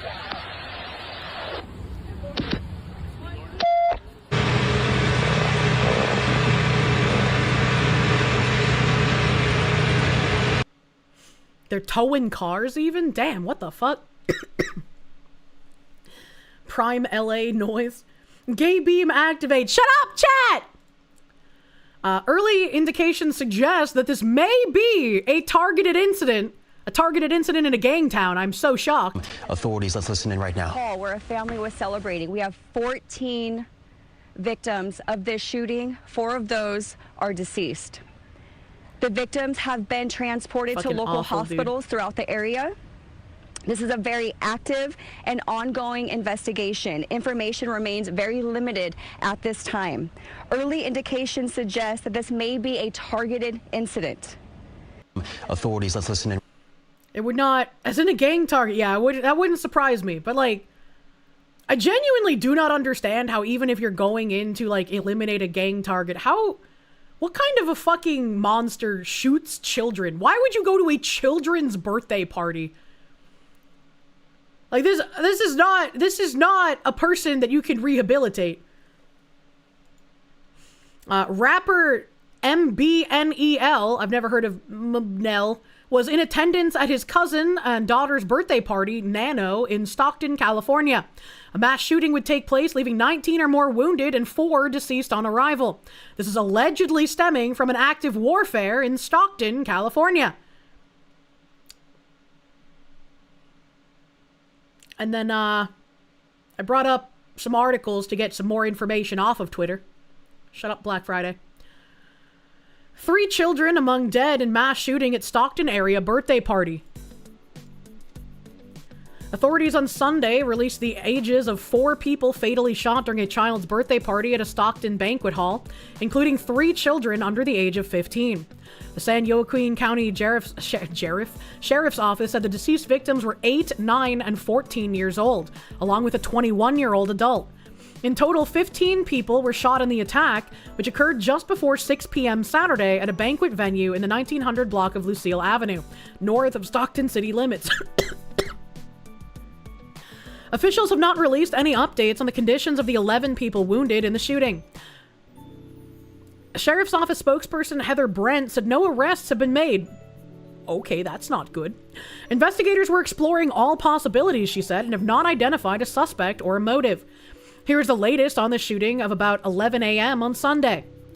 Stockton faith leaders said that they were planning a vigil at 3 p.m. Sunday close to the site of the shooting. Richard Stokel, a community organizer for Faith in the Valley, which is organizing the vigil, sorry, my throat, said that he would be heading out shortly to find a location. He said that he wanted a spot, hopefully within 100 yards of the scene of the shooting, but that this group would be respectful of police tape as deputies continue their investigation. He said he would try to hold the vigil on the 9300 block of Thornton Avenue. Our hope is just to pray over the city to give space for clergy to create an atmosphere that the city can grieve. He noted the ages of the victims. In our city, we don't really think of these types of things happening. What?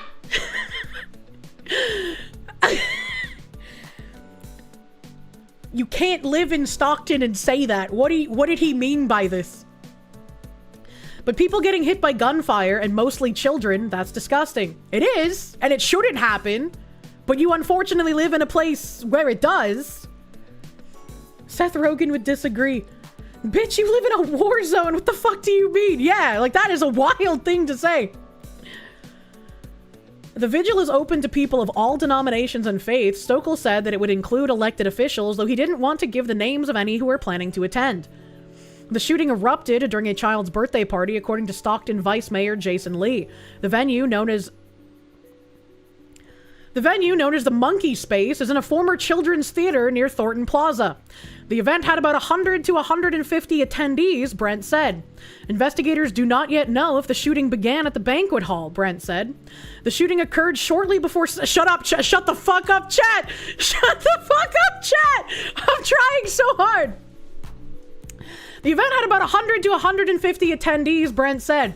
Investigators do not yet know if the shooting began at the banquet hall, Brent said. The shooting occurred shortly before 6 p.m. Saturday.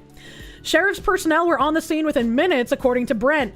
Deputies responded after multiple 911 calls reported gunfire and victims, including juveniles. Video shared on social media shows medics treating at least one victim on the street outside the banquet hall. Clothing and debris were scattered across the pavement as deputies secured the area. Early indications suggest this may be a targeted incident, the sheriff's office said.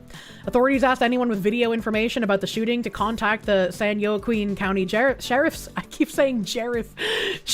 office or Stockton Crime Stoppers at 209-946-0600. Shooting stirs memories of the 1989 school shooting. I don't think you have to go that far back to find a shooting in Stockton. Zero MSS, thank you for the proom. Thank you for prooming. The fuck is a Jerif anyways? I don't know, man. You wish to be known as Jerif Captain Cosmo? Bringer of Jaw? What the heck? Oh my god. My throat is dying today, chat. They don't have a suspect, so they're invoking a white guy from a previous shooting? I don't know, man. Bishop Dwight Williams, 60, of New Genesis Outreach Ministry, said he's lived in Stockton his entire life.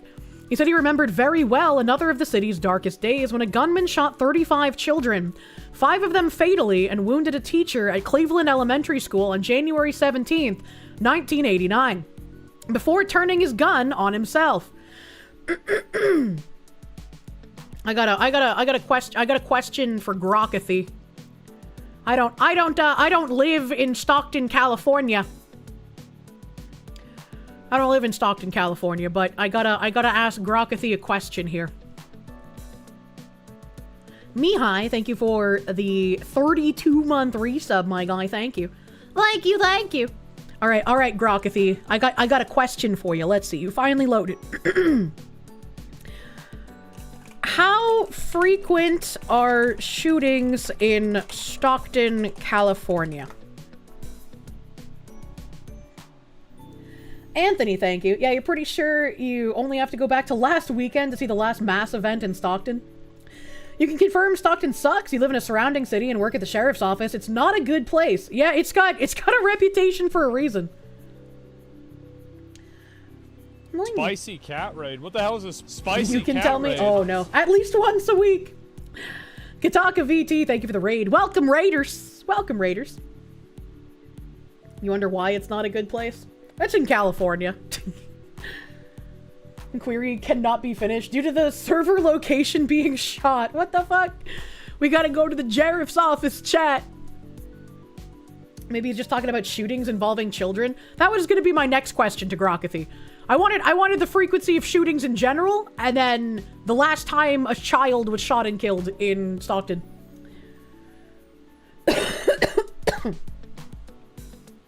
Technically, oh no. You live in California, I can safely say Stockton is shit, and the people who live there are garbage. Oh my god. You're understanding that Stockton is kind of like Compton with different demographics? Yeah, I said that earlier. I was like, it's kind of like Compton, because more people recognize Compton's name. More people recognize that.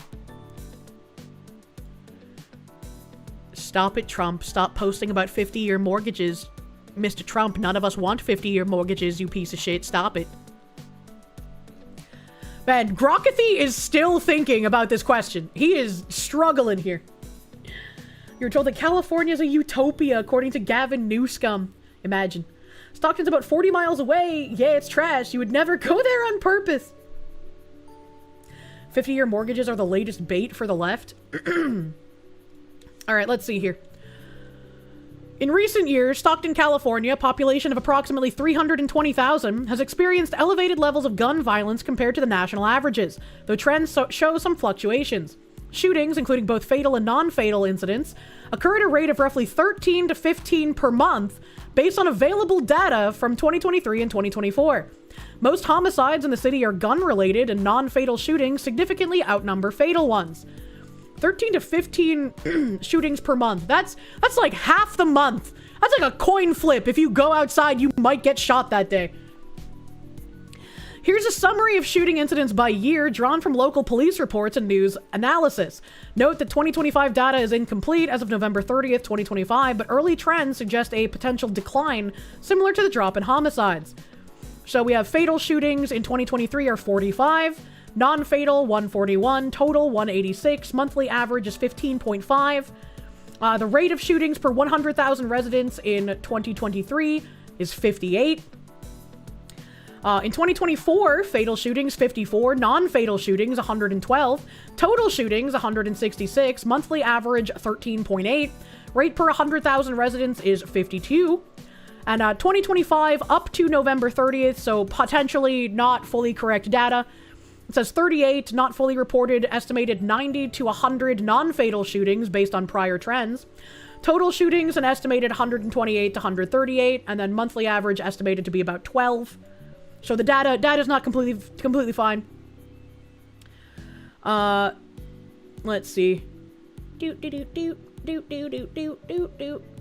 wanted to ask, when was the last time prior to November 29th, 2025 that a child was shot and killed in Stockton?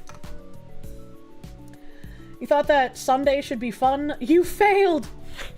It's a different kind of... Well, I don't want to say fun when we're talking about this article, because that's not fun.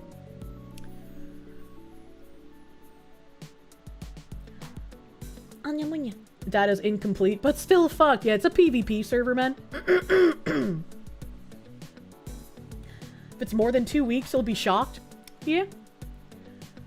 How the fuck do you still get shot and killed in a state that has the strictest gun laws? I told Grok to do something prior to November 29th, and it just brought up the November 29th one in, like, its little searching the web thing. So hopefully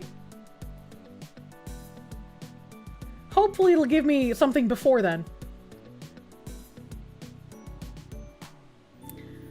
It's almost like the gun laws don't work. True and real. That's a weird question. It's not a weird question when I'm reading an article that decided to reach back to 1989. Which is why I asked that question. The 1989 shooting was perpetrated by a white man with a history of abuse, family trauma, and mental illnesses, culminating in the dispersal. The author's conflating that with what is obviously related to organized crime. I mean, regardless, like, you're a piece of shit if you go and shoot up children. I don't care if you're mentally ill. You should then thusly be removed from society. But it's a weird thing to bring up in an article about gang violence, yeah. Which is, again, why I'm going to Grok and asking a question. Keep in mind that Stockton's crime rates are after all the crime reduction Cali does, like not counting certain things as crime or lessening them. Oh yeah, that's true. I completely forgot about that. The city of Stockton's page on homicide victims didn't yield sufficient details, possibly due to omitting certain results. That's funny. Hot take, guns don't kill people. The asshole behind it does. That's a hot take for some reason. October 22nd, 2025, there was a fatal crash on Mariposa Road where 3 people died, but that's not a shooting. December 2024, double homicide involving a woman in her 40s and a teenager.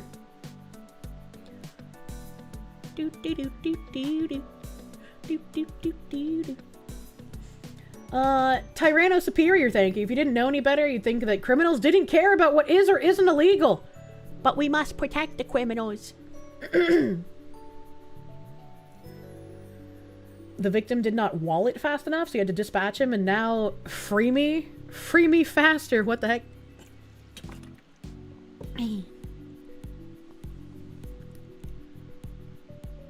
Come on, Grokathy, you're taking so long. I'm actually dying today. What the fuck? Okay. February 1st, 2025, 17-year-old Julian Martinez was shot and killed while skateboarding near Anderson Park in Stockton. No other incidents of a child under 18 being shot and killed in Stockton were reported between February 1st and November 29th, 2025. So, I wonder why they decided to reach back to 1989. I was like, man, there were a couple of thoughts in there that had like multiple victims as well. So like, I don't know. Fucks who breathe, drink soup. I'm trying to breathe. In general, Williams knows the critical remarks people can make about his city. I hear people say all the time, oh, you're from Stockton. Oh my God, you're from that place. Well, that's the accurate reaction. Millicentolotopede. I can't wait to never have a Millapocalypse again, but thank you for raining Millipede gift subs. Thank you, my guy. Ah! Help. Help. Help. Thank you, Millicentolotopede. Help. Help.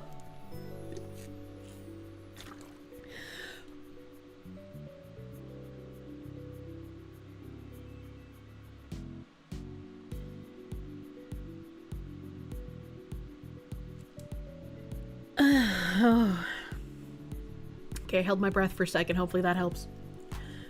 Double Hawk, thank you! Speaking of guns, did I hear about the British man who was arrested for posting pictures of himself shooting guns while on vacation in the US? I did.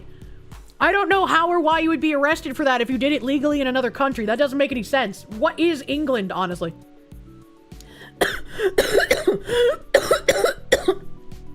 Am I okay? I don't know. My throat is really bad today. He's quick to defend Stockton. Stockton is a great city, William said. If I didn't think Stockton was a great city to live, I wouldn't have stayed here all my life. One of Stockton's strengths, he said, is its diversity. What an odd thing to say in this article that we are reading right now. Because of the rich diversity in Stockton, we're very good at coalescing together regardless of ethnic lines, regardless of denominational lines, even regardless of philosophical lines. Politically speaking, to come together in moments like this to try and be a support to one another. Sir, if that was true, the shooting wouldn't have happened. What the fuck do you mean? Officials condemn violence, plead for help. San Joaquin County District Attorney John Freitas said his office would pursue maximum charges once a suspect is arrested. Good. I'd say fucking death penalty, dude. You don't shoot up kids and then get to live after. And I have the same feeling for like any school shooter as well. Why keep them alive afterwards? It doesn't make any fucking sense. Stockton has a wonderful place. I wouldn't have stayed otherwise. Motherfucker has Stockton syndrome. True. Simonsk, thank you. Foxy.exe is beginning to overheat. Cure with butter dog. I love the butter dog.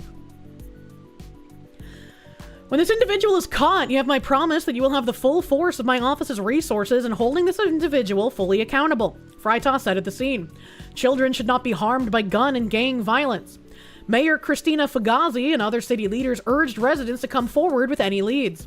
The San Joaquin County Sheriff is leading the investigation, supported by other agencies including the Bureau of Alcohol, Tobacco, and Firearms and Explosives. Hello, ATF. Thornton Road between Wadman Avenue and Wagner Heights Road remains closed and business is shuttered. I'm heartbroken by the violence and tragedy in Stockton and the senseless loss of life that has resulted from this. Assemblymember Rhodesia Ransom. That's a crazy fucking name. Imagine being named Rhodesia Ransom. That is insane. We live in a simulation. Who represents the area said in a statement, my heart is with the families experiencing unimaginable pain and with those who have been injured. That is wild. That's crazy. I want to see if they have a suspect yet, because this was from this morning. Stockton shooting. Let's just type in arrest and see if they found anybody. 3 hours ago. If 3 hours ago article here. Beep. Police search for shooter after 4 are killed, 3 children in California. Authorities in California appealed to the public for tips, even rumors, as they searched Sunday for a suspect in the killing of 3 children and an adult during a mass shooting at a birthday party. It's heartbreaking, said Heather Brandt, a spokesperson for the San Joaquin County Sheriff's Office. She said investigators believe it was a targeted incident at a banquet hall where 100 or more people had gathered Saturday night. Brent said the deceased ages were 8, 9, 14, and 21. 11 people were also wounded. No one was in custody by Sunday afternoon, which is also insane. Like, I want this person to be found and brought swiftly to justice because, like, you've killed children, man. Like, what the fuck? Shut up. Shut up, pop-up, whatever the fuck you are. If you have surveillance footage, if you're a local business, if you're in the area, live in the area, maybe you've heard rumors, please contact the sheriff's office. She said she could not release information about a motive or details about a suspect, noting that it might hinder the investigation.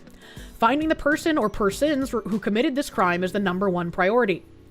Faith leaders in Stockton planning an afternoon vigil. We read that already.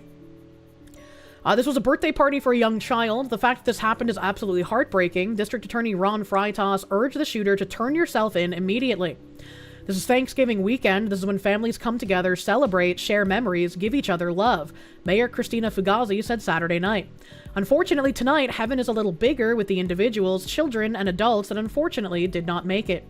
Fugazi recalled a shooting several years ago in which 7 people were gunned down in the city. Even the mayor didn't have to reach back to like the 80s. What was that other article? Stockton is better than this. Families should be together instead of at the hospital, standing next to their loved ones, praying that they survive. I agree. Absolutely agree. Raiders of the Lost Shark, thank you. That's a racehorse name? That does sound like it could be a racehorse name. So, unfortunately, there was a mass shooting. Hopefully, they find the people responsible as soon as possible. I hate when shit goes incredibly fucking slow. And then, I retweeted something where the tweet got deleted. And it was about, it was a Mario Newful tweet. And he deleted it. Because apparently it was about to get community noted. Where it says, like, HR 9177 doesn't exist. The post likely exaggerates HR 5649, Judicial Accountability for Public Safety Act of 2025. A real GOP bill letting victims sue judges if a violent repeat offender they freed without bail reoffends. Really unfortunate if that bill that was originally tweeted about isn't real, but I did bring up Sheehy introduces bill to hold soft-on-crime judges accountable. Sheehy introduces bill to hold soft-on-crime judges accountable. Senator Tim... I don't know why that's twice here, man. Senator Tim Sheehy today introduced the Judicial Accountability for Irresponsible Leniency, or the JAIL Act, to allow for civil action against judges and other government entities who released violent criminals without bail. Now, I don't remember what the tweet said exactly, but there were apparently going to be like fines and jail time, and I think that needs to happen. It should not just be a civil action penalty. There needs to be actual criminal penalties for the activist judges that do this. The most solemn duty of government is to protect its people, but too often radical judges in the far-left jurisdictions prioritize soft sentencing for criminals over common sense and public safety, allowing violent offenders to wreak havoc in our communities at the expense of innocent, law-abiding Americans. It's time to end the revolving door of the criminal justice system and hold accountable the government officials who refuse to uphold the law and keep American families safe, said Senator Sheehy. The bill follows the tragic murder of Irina Zarutska in Charlotte, North Carolina by DeCarlos Brown Jr., who had been released several times despite a lengthy criminal record. The House companion of the Jail Act was introduced by Congressman Randy Fine in Florida in September. Thanks to soft on crime policies, judges have neglected justice served to the fullest extent of the law, putting public safety at risk and instead prioritizing criminals over law-abiding Americans. Victims of violent crime, their families, and Americans who want safe streets deserve justice with the assurance that judges will not minimize violent crime by releasing the offender early. Using loose probation or bail requirements. The revolving door of the criminal justice system extends a violent and dangerous cycle of criminal behavior that rewards the offender and disregards the victim and the victim's family. The Jail Act allows for civil action against judges and other government entities who release habitual offenders of violent crimes without bail. Should the covered defendant harm another person while on bail pending trial, the victim or the victim's immediate family may bring a civil action against the judge or other government entity in an appropriate district court of the U.S. to seek damages. It is worth noting that the judicial immunity is not a defense in a civil action under this legislation. And I feel like there should not be judicial immunity from actual criminal action. This immunity needs to be looked at because the activist judges have taken complete fucking control of the system, and it is not okay. It's not okay. Glad to see Randy Fine doing something other than sending $100 billion to a certain country in the Middle East. Imagine. The bill is exactly something you've been asking for a while. It's a very good start. It's a very good start. I still like this bill, but I would like to see criminal action for judges who purposefully let out repeat offenders. It is insanity, and it should be stopped. There's an advantage of making it civil rather than criminal. It makes it so that the victims themselves can go after the judges themselves. They can't be shielded by an apathetic justice system. Yeah, like, again, I think it's a good start. I love seeing it. Thumbs up. I'm happy this is being put through. I would love to see more families start holding the judges accountable by civil action, but I think it needs to go farther. I think there needs to be more. You contacted support, said there's no issue. What? Polls on Kick? Weird. I don't think I've ever used a poll on Kick. I don't think I've used that. There is an interesting article here that I think could be fun to read. The title makes me very confused, and I'm not sure what's going on. How the rise of DNA paternity tests is tearing communities apart. And then the subtitle is, DNA testing is more accessible than ever in Uganda. What the fuck? What the fuck? Among the most sensitive family disputes Moses Katoy mediates are those involving upset men questioning why some of their children don't resemble them. For the Ugandan clan leader, attuned to the wisdom of his ancestors, the matter is taboo, never to be discussed with others. Yet Mr. Katoy feels compelled to intervene in the hope of saving marriages that sometimes turn violent and are on the verge of breaking. Even me, I don't resemble my father, the clan leader recently told one disbelieving man he was helping. I don't think that's very helpful. I don't think that's very helpful to tell men that, like, oh, even if your son doesn't look like you, that's still your son. I don't think that's helpful, man. Paternity has become a key test of faith in this East African country as DNA testing becomes more widely available, fueled in part by published reports of well-known Ugandans who eventually discovered they were not the biological fathers of some of their children. The matter has become so heated that clerics and traditional leaders now urge tolerance and a return to the kind of African teachings that village elders like Mr. Katoy said they stand for.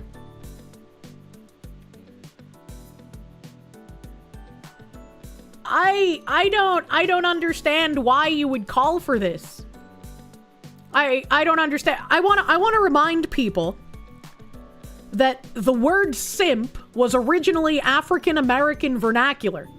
The word simp was originally a word that African American men used to describe another African American man who would willingly take care of a child that wasn't his. That was the original use of the word simp. Zantetsu, thank you for the CRC. Those witches that curse the cheating guy to become stuck inside the cheating woman will be devastated. You want adultery to be criminal again? I don't know why you would have this opinion. Shouldn't you want the fathers to know who is biologically theirs? Raiders of the Lost Shark, thank you. So it's like France. Is this happening in France too? You never knew the origin of that word? Learn something new today. Yeah, learn something new. Any man who cheats on his significant other is not a man. He's a coward of the highest degree. Absolute zero tolerance for cheaters. I'm raising my hand here. If you're with a woman and the woman births a baby that is not yours, that wasn't the man who was cheating. DNA tests are illegal in France. I didn't know France had become an African country that quickly. God damn. How much you want to bet the chief has one of several mistresses? Some of you in chat are surprised. Kirsch's right. Simp was indeed African-American word. It's me. I know the vernaculars. At last year's Christmas Day service, the Anglican Archbishop of Uganda, Stephen Kazimba, cited the example of the virgin birth of Jesus, the bedrock of Christian belief, in a sermon that sought to discourage DNA testing among the faithful. You take DNA and you find out that out of the 4 children, only 2 are yours, he warned. So just take care of the children the way they are, like Joseph did. No! Why should you have to take care of children that aren't biologically yours? And yes, you should be upset if you take a DNA test and you find out that your wife is a cheating whore. Like, what are we doing here? What is happening? They estimate about 1/3 of kids in the UK do not belong to whom they're told is their father. That's insanity. Did the Christian priest just compare a bunch of normal kids to Christ? Yes. Roadkill VT, thank you. It's illegal in France to maintain social order.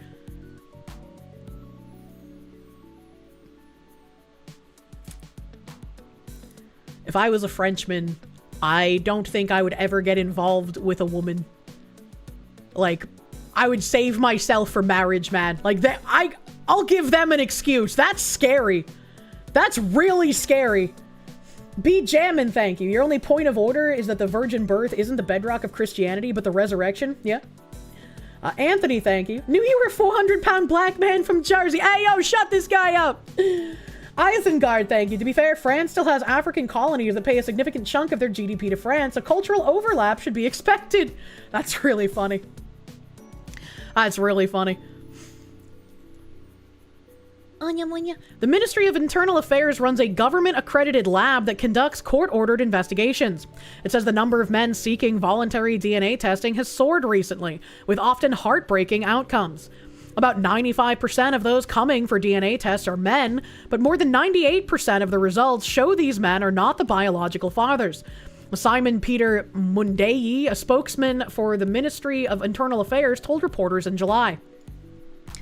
See, I think there's a bit of a double-edged sword here, right? I don't think you should be having children outside of like a very long-term, if not marriage relationship, right? I don't think you should be like raw dogging a hookup and just having random kids sprouting all over the place. So if we're thinking in my framework of like, you get married and then you have kids, the person you have married should be someone that you can implicitly trust. And so if you're a white dude and your child comes out looking like you, everything should be fine. It would be weird to have someone that you have a general amount of trust in, who hasn't broken your trust before, and has a child that does look like you. It would be weird in that situation to ask for a DNA test, right? That would be weird. But if your partner has shown either any kind of infidelity or lied to you about anything in the past, I can understand having that worry that, like, oh, even if this baby kind of looks like me, what if she cheated with someone else that also kind of looks like me, right? So it's like, I can see this be, like, the DNA testing being a very valuable thing, because then you find out if the kid is yours or not. But in a perfect relationship where you have this implicit trust, it would be weird to ask for one. If I'm making sense, and I hope I am. If your partner has a cheating past, why the fuck would you stay with her? Spicy cat I mean, true, yes, I wouldn't. Cat raid. Mocha lady! Thank you for the raid. Welcome, raiders. Thank you for the Fox on Fox raid. Thank you, thank you. Thank you, thank you. If you can't trust in that, then your society deserves to collapse as a punishment from God. Yeah. As you said, more proof of bad actors in the church perverting the gospel, yeah? DNA test should be mandatory for all children, just a part of the birth. That'd be an interesting way to have it. Why not just share phone passwords? Baja Cat, thank you. Did they actually use Joseph caring for the actual son of God as an excuse for men to provide for cheating wives? They did. They did. And this is, again, it feels like that Smuggy meme where they're like, yeah, I don't believe in your sky person and none of the things in the Bible matter to me, but I know I can use it against you to get you to do what I want. And it's like, it's not a godly act to care for a child born out of infidelity. If there were only a simple way to fix this immediately by issuing paternity tests at birth as standard, oh well, I guess the problem will just continue forever. An angel had to come to Joseph and tell him she was faithful. It didn't say it was allowable. Also true. You look exactly like your uncle and a lot like your grandpa. Zlyzon, thank you. No DNA test every time. If it was just made, like, mandatory, then it's no big deal, right? Because it's just gonna happen. It's not always as easy as if the dude and his partner are white and kid came out black. It should be standard for everyone. Yeah, I'm just trying to, like, explain my thoughts, because I don't always explain the bestesses. You misinterpreted the article earlier, as your attention is divided. Anyone who cheats should not be coddled and should be shunned by society. Agree. You hate that modern society has promoted hookup culture? Agree. It's fucking devastating. It is holy to care for a child that was conceived through an act of adultery. The 10 Commandments are more like recommendations, really. That bonehead. True and real. His advice for men was not to seek DNA proof of paternity unless you have a strong heart, he said. How can you say that it is godliness to not ask for the DNA test and just believe and take care of the kids as if they were your own? But then also say in the next sentence that, well, yeah, you can seek the DNA test if you're strong of heart. Are you then trying to say that all of the cowards who don't go for a DNA test are the gods? That gods are cowardly because they don't have a strong enough heart to seek out the DNA test? What the fuck is this guy saying? What the fuck is happening? DNA testing centers have sprouted all over Uganda with aggressive advertising by clinical labs on the radio and in public spaces. Some passenger taxis in Kampala, the Ugandan capital, have had their back windows plastered with ads for facilities offering DNA testing. Oh my god, live in ignorant uncertainty. The sexual revolution and its consequences have been dire for all society. The movie Nefarious has several things that speak about this. I don't think I've seen that. Darth Gavel, thank you. Birth certificate must require DNA test. That would actually be interesting if you had it, like, mandatory for everyone to, like, be able to write someone's name on the birth certificate. It'd be very interesting. I think it probably would solve a lot of issues if it was like that. DNA testing centers have sprouted all over Uganda. I read that. In Nabumali, a small town where Mr. Katoy is the mayor, most families can't afford DNA testing fees, which exceed $200 at the only private laboratory equipped to do such work in nearby Mabale City. I got some questions. This article is talking about how DNA paternity testing is, like, tearing communities apart. And how it's been, like, bad for Uganda.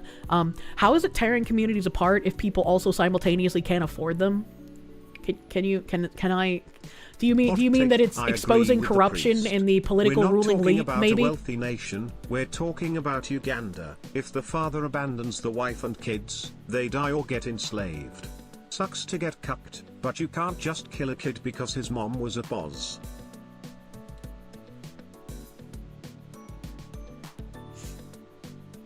Toast Engineer, thank you. But also, I disagree. I disagree. Like, the person who fathered the children should be the one to be caring for them. And also, maybe just don't cheat. If the children are a result of, like, the woman being attacked, that's a completely different story, is it not? Like, if somebody, like, kidnaps and rapes the woman, that's not her fault. I don't know if they think that way in that society. I don't live there. If that's the case, then perhaps such infidelity should be strongly discouraged. Yeah, like, if these are children as a result of a deteriorated cultural belief that women are a second-class citizen, thus resulting in a copious amount of rape babies, then yes, that is a completely different problem than infidelity and cheating altogether. Maybe I was a bit blinded going into this thinking from a Western perspective, where we don't have copious amounts of rape residing in rape babies. How about the cheating women becomes the slave, not the father and the children? Well, that's what he was saying. He was saying that if a father abandons the woman and the kids die or get enslaved. Strangler report is real and dark. Or Spangler report? What? When you were a fobbit, what is that? You had Ugandan mercs as a force protection augmentation. They get 15k a year and we're rolling in it back home. Interesting. Men who are forcing themselves on women should be enslaved instead. I agree. Don't think there's anything wrong with taking care of someone else's kid, but it should be done with full knowledge, not based on lies. Yeah?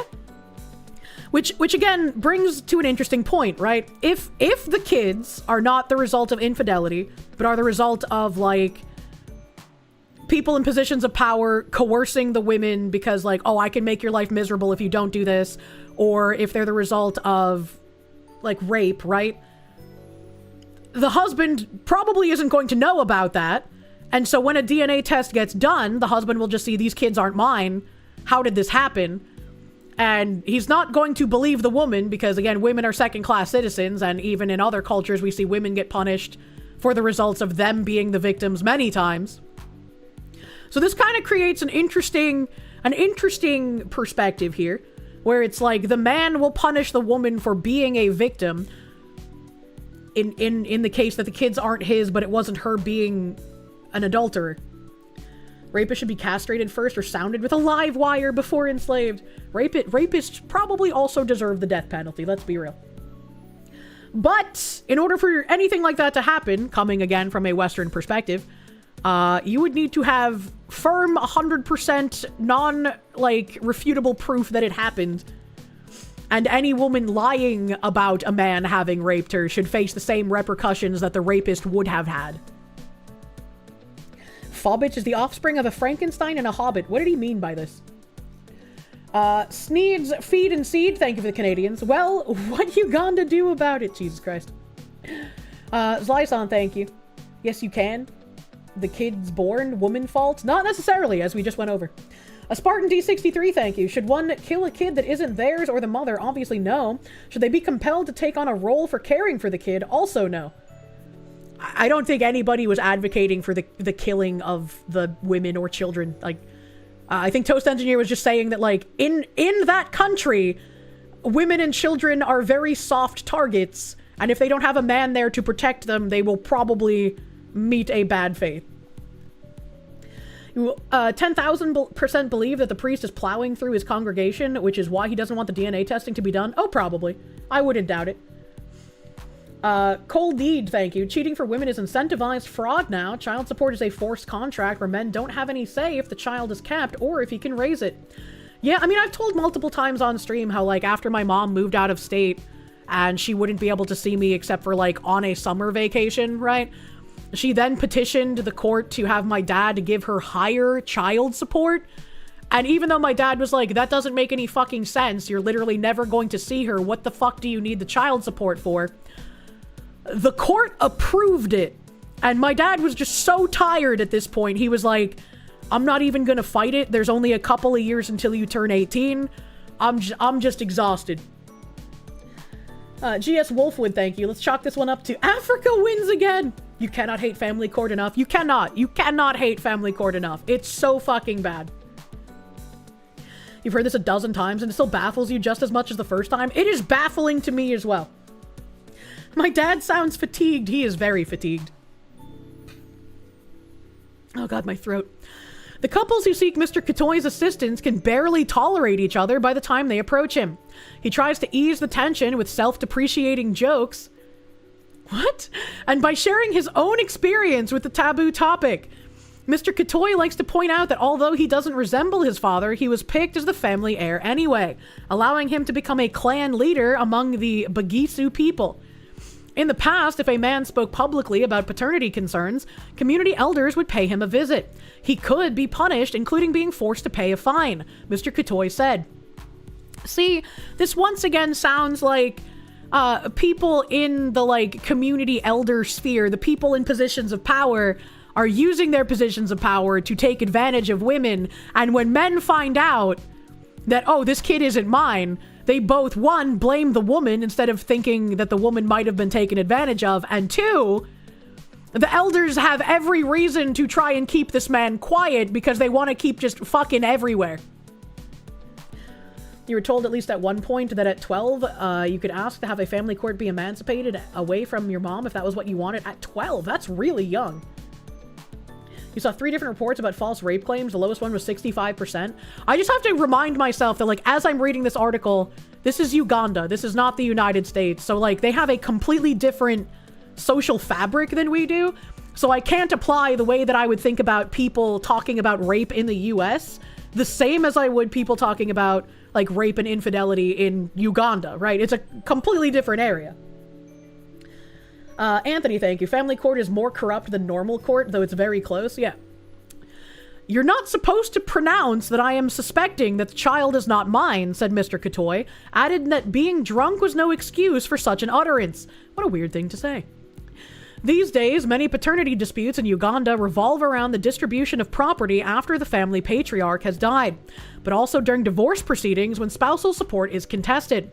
In the most prominent recent case, court-ordered DNA testing showed a wealthy academic in Kampala was not the father of one of his 3 children. The case has been widely covered by the local press, underscoring paternity as an issue affecting a wide range of families. You see, I think that's also really interesting that they say here, also during divorce proceedings when spousal support is contested. If people in positions of power are abusing their power to take advantage of women and causing a bunch of illegitimate children to be born via this and expecting the men who are wed to the women to take care of that burden forever, like, if you're in that position and you're like, I can spread my seed and never have to take care of a single child because you're a piece of shit who doesn't want to actually be a father, you would not want your scam to end, and you would be very much incentivized to keep these men in the dark and fearful of asking questions.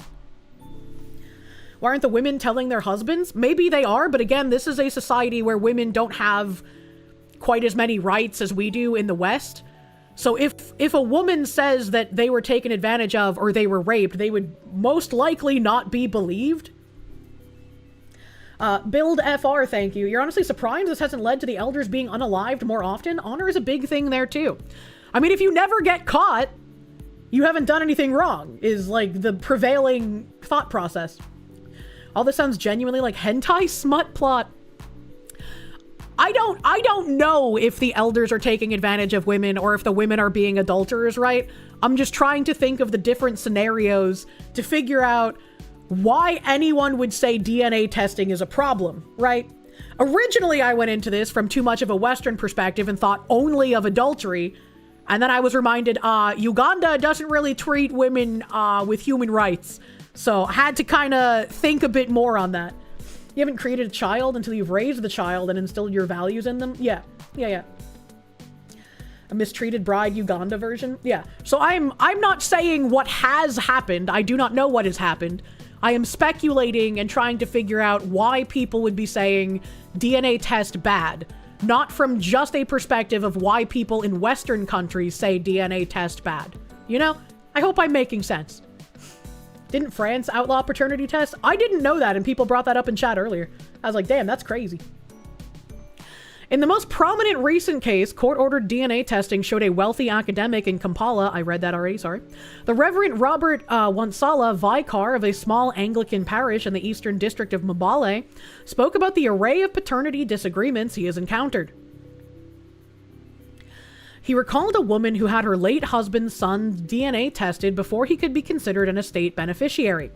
2 men who tussled over a child each believed to be his, and a man who told his grown son he wanted a DNA test for not behaving like a family member. The man said to his son, "This character is not in my family," Reverend Wansala said, recalling an incident from 2023. The son responded forcefully, winning the approval of his community by telling his father that he would agree to a test on the condition that you invite my dead mother. The heck? Reverend Wansala echoed the advice of Archbishop Kazimba, saying he always tells doubting men to leave the matter to God. When they come, in whichever way they come, children are children, he said. A child that is born in the home that is your child, even in African tradition, that is how it is. The men who seek DNA testing without thinking of the consequences are wasting their time, Mr. Katoy said. See, again, this is a really weird way to phrase it. And the more these people talk, the more it sounds like they might be using their positions for nefarious purposes and not wanting their racket to end. The priest has more children. This reeks of a cover-up. It feels that way.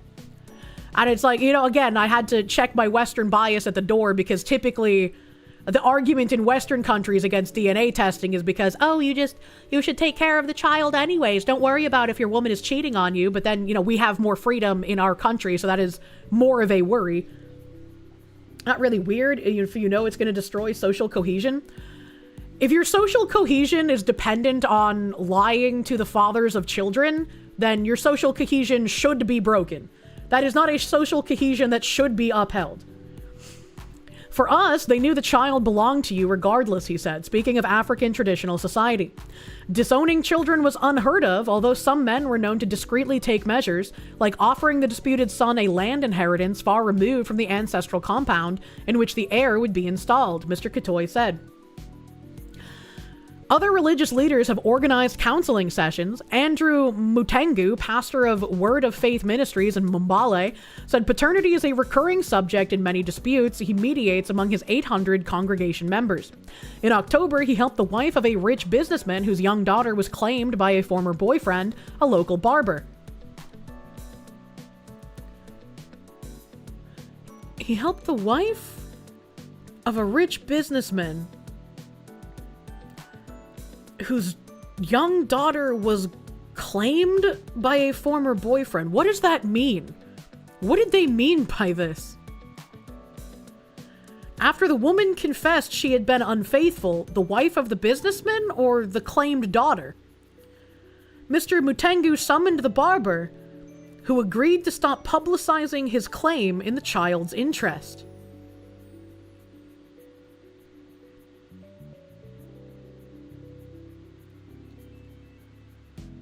Okay, so I think it's saying the wife of the businessman was an adulterer with the barber, and the daughter is the barber's, not the businessman's. And so Mr. Mutengu talked to the barber and told the barber, even though this is your biological daughter, you must stop claiming the child as your biological daughter because that is what is in the best interest of the child.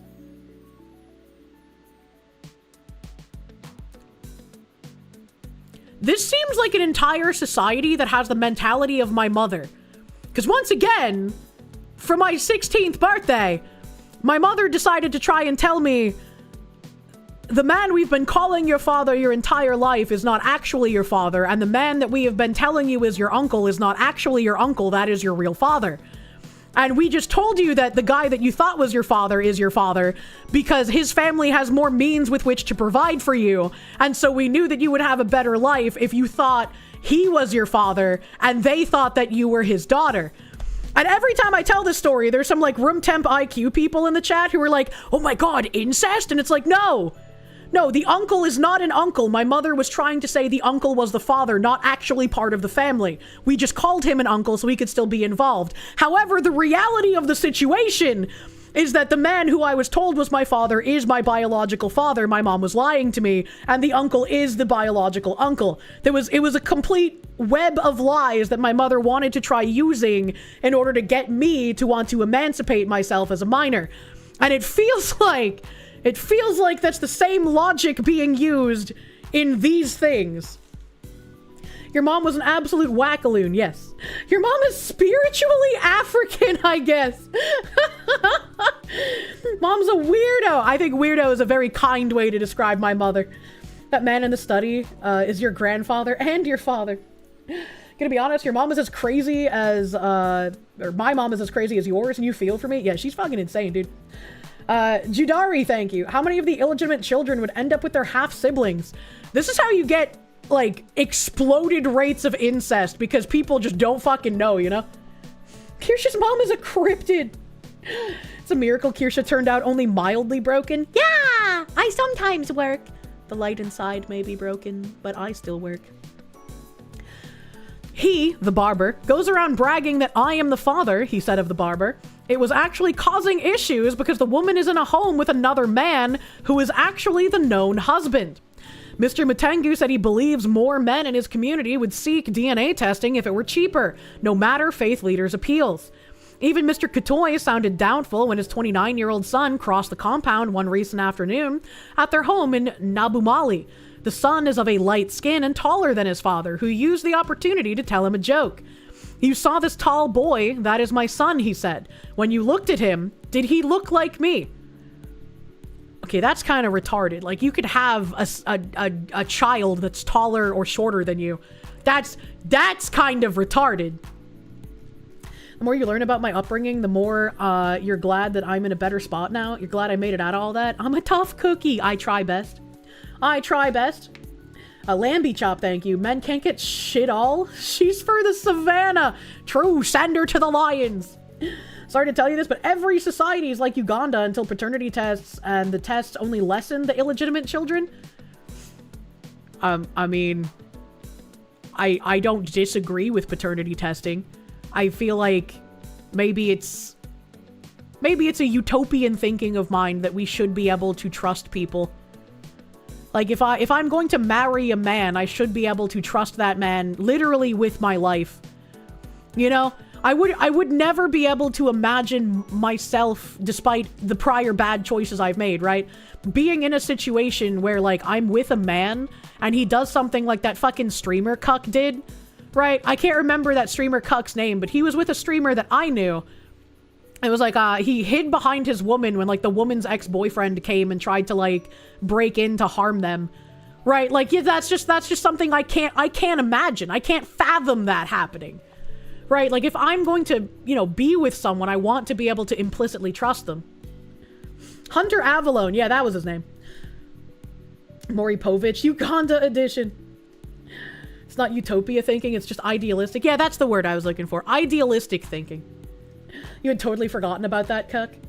It's different. In many places, marriage is more of a financial arrangement than love. I don't like that. Kirsche can only 100% trust that her man is secretly gay. No! Hunter Avalone was a right-wing grifter turned far-left activist. What the fuck? What the fuck? Why did journos continuously glorify the noble savage? I don't know. As a guy, you too would want paternity testing just to make sure that the hospital didn't accidentally swap kids on us? Actually, that's a good point. I didn't even think about that. That's another point in the basket of, like, there should be mandatory testing for just everyone for security reasons at the birth. Because that has happened before. There have been stories of babies getting switched at the hospital and going home with the wrong families. At least you know he'll never cheat on you with another woman. Shut up! For propaganda reasons, nearly all journalists are active propaganda agents. You've seen the horror stories of that? Unfortunately so. Unfortunately so. I know there's like another hour left, but my throat has been literally killing me for the past 2 hours. And I think I should maybe make a good decision to try and take care of my throat so I don't, like, lose my voice or some shit on Tuesday. Taking care of myself is always a very difficult thing for me to do. I don't like letting people down, man. I don't like ending early. Thank you for stream. Take care of yourself. I just don't want to get sick again. I don't want to have another problem with my throat. So I feel like based on how my throat has been killing itself, I should probably take some time to rest. Your mods agree, it's smart. Mods have to beat me to get me to take time off of stream, man. Oh my god. Go take care of yourself, woman. We appreciate the stream. I'm still gonna say I'm sorry for ending early. I don't like doing it. But it has to happen on occasion, unfortunately. I'm sorry, chat. Please forgive.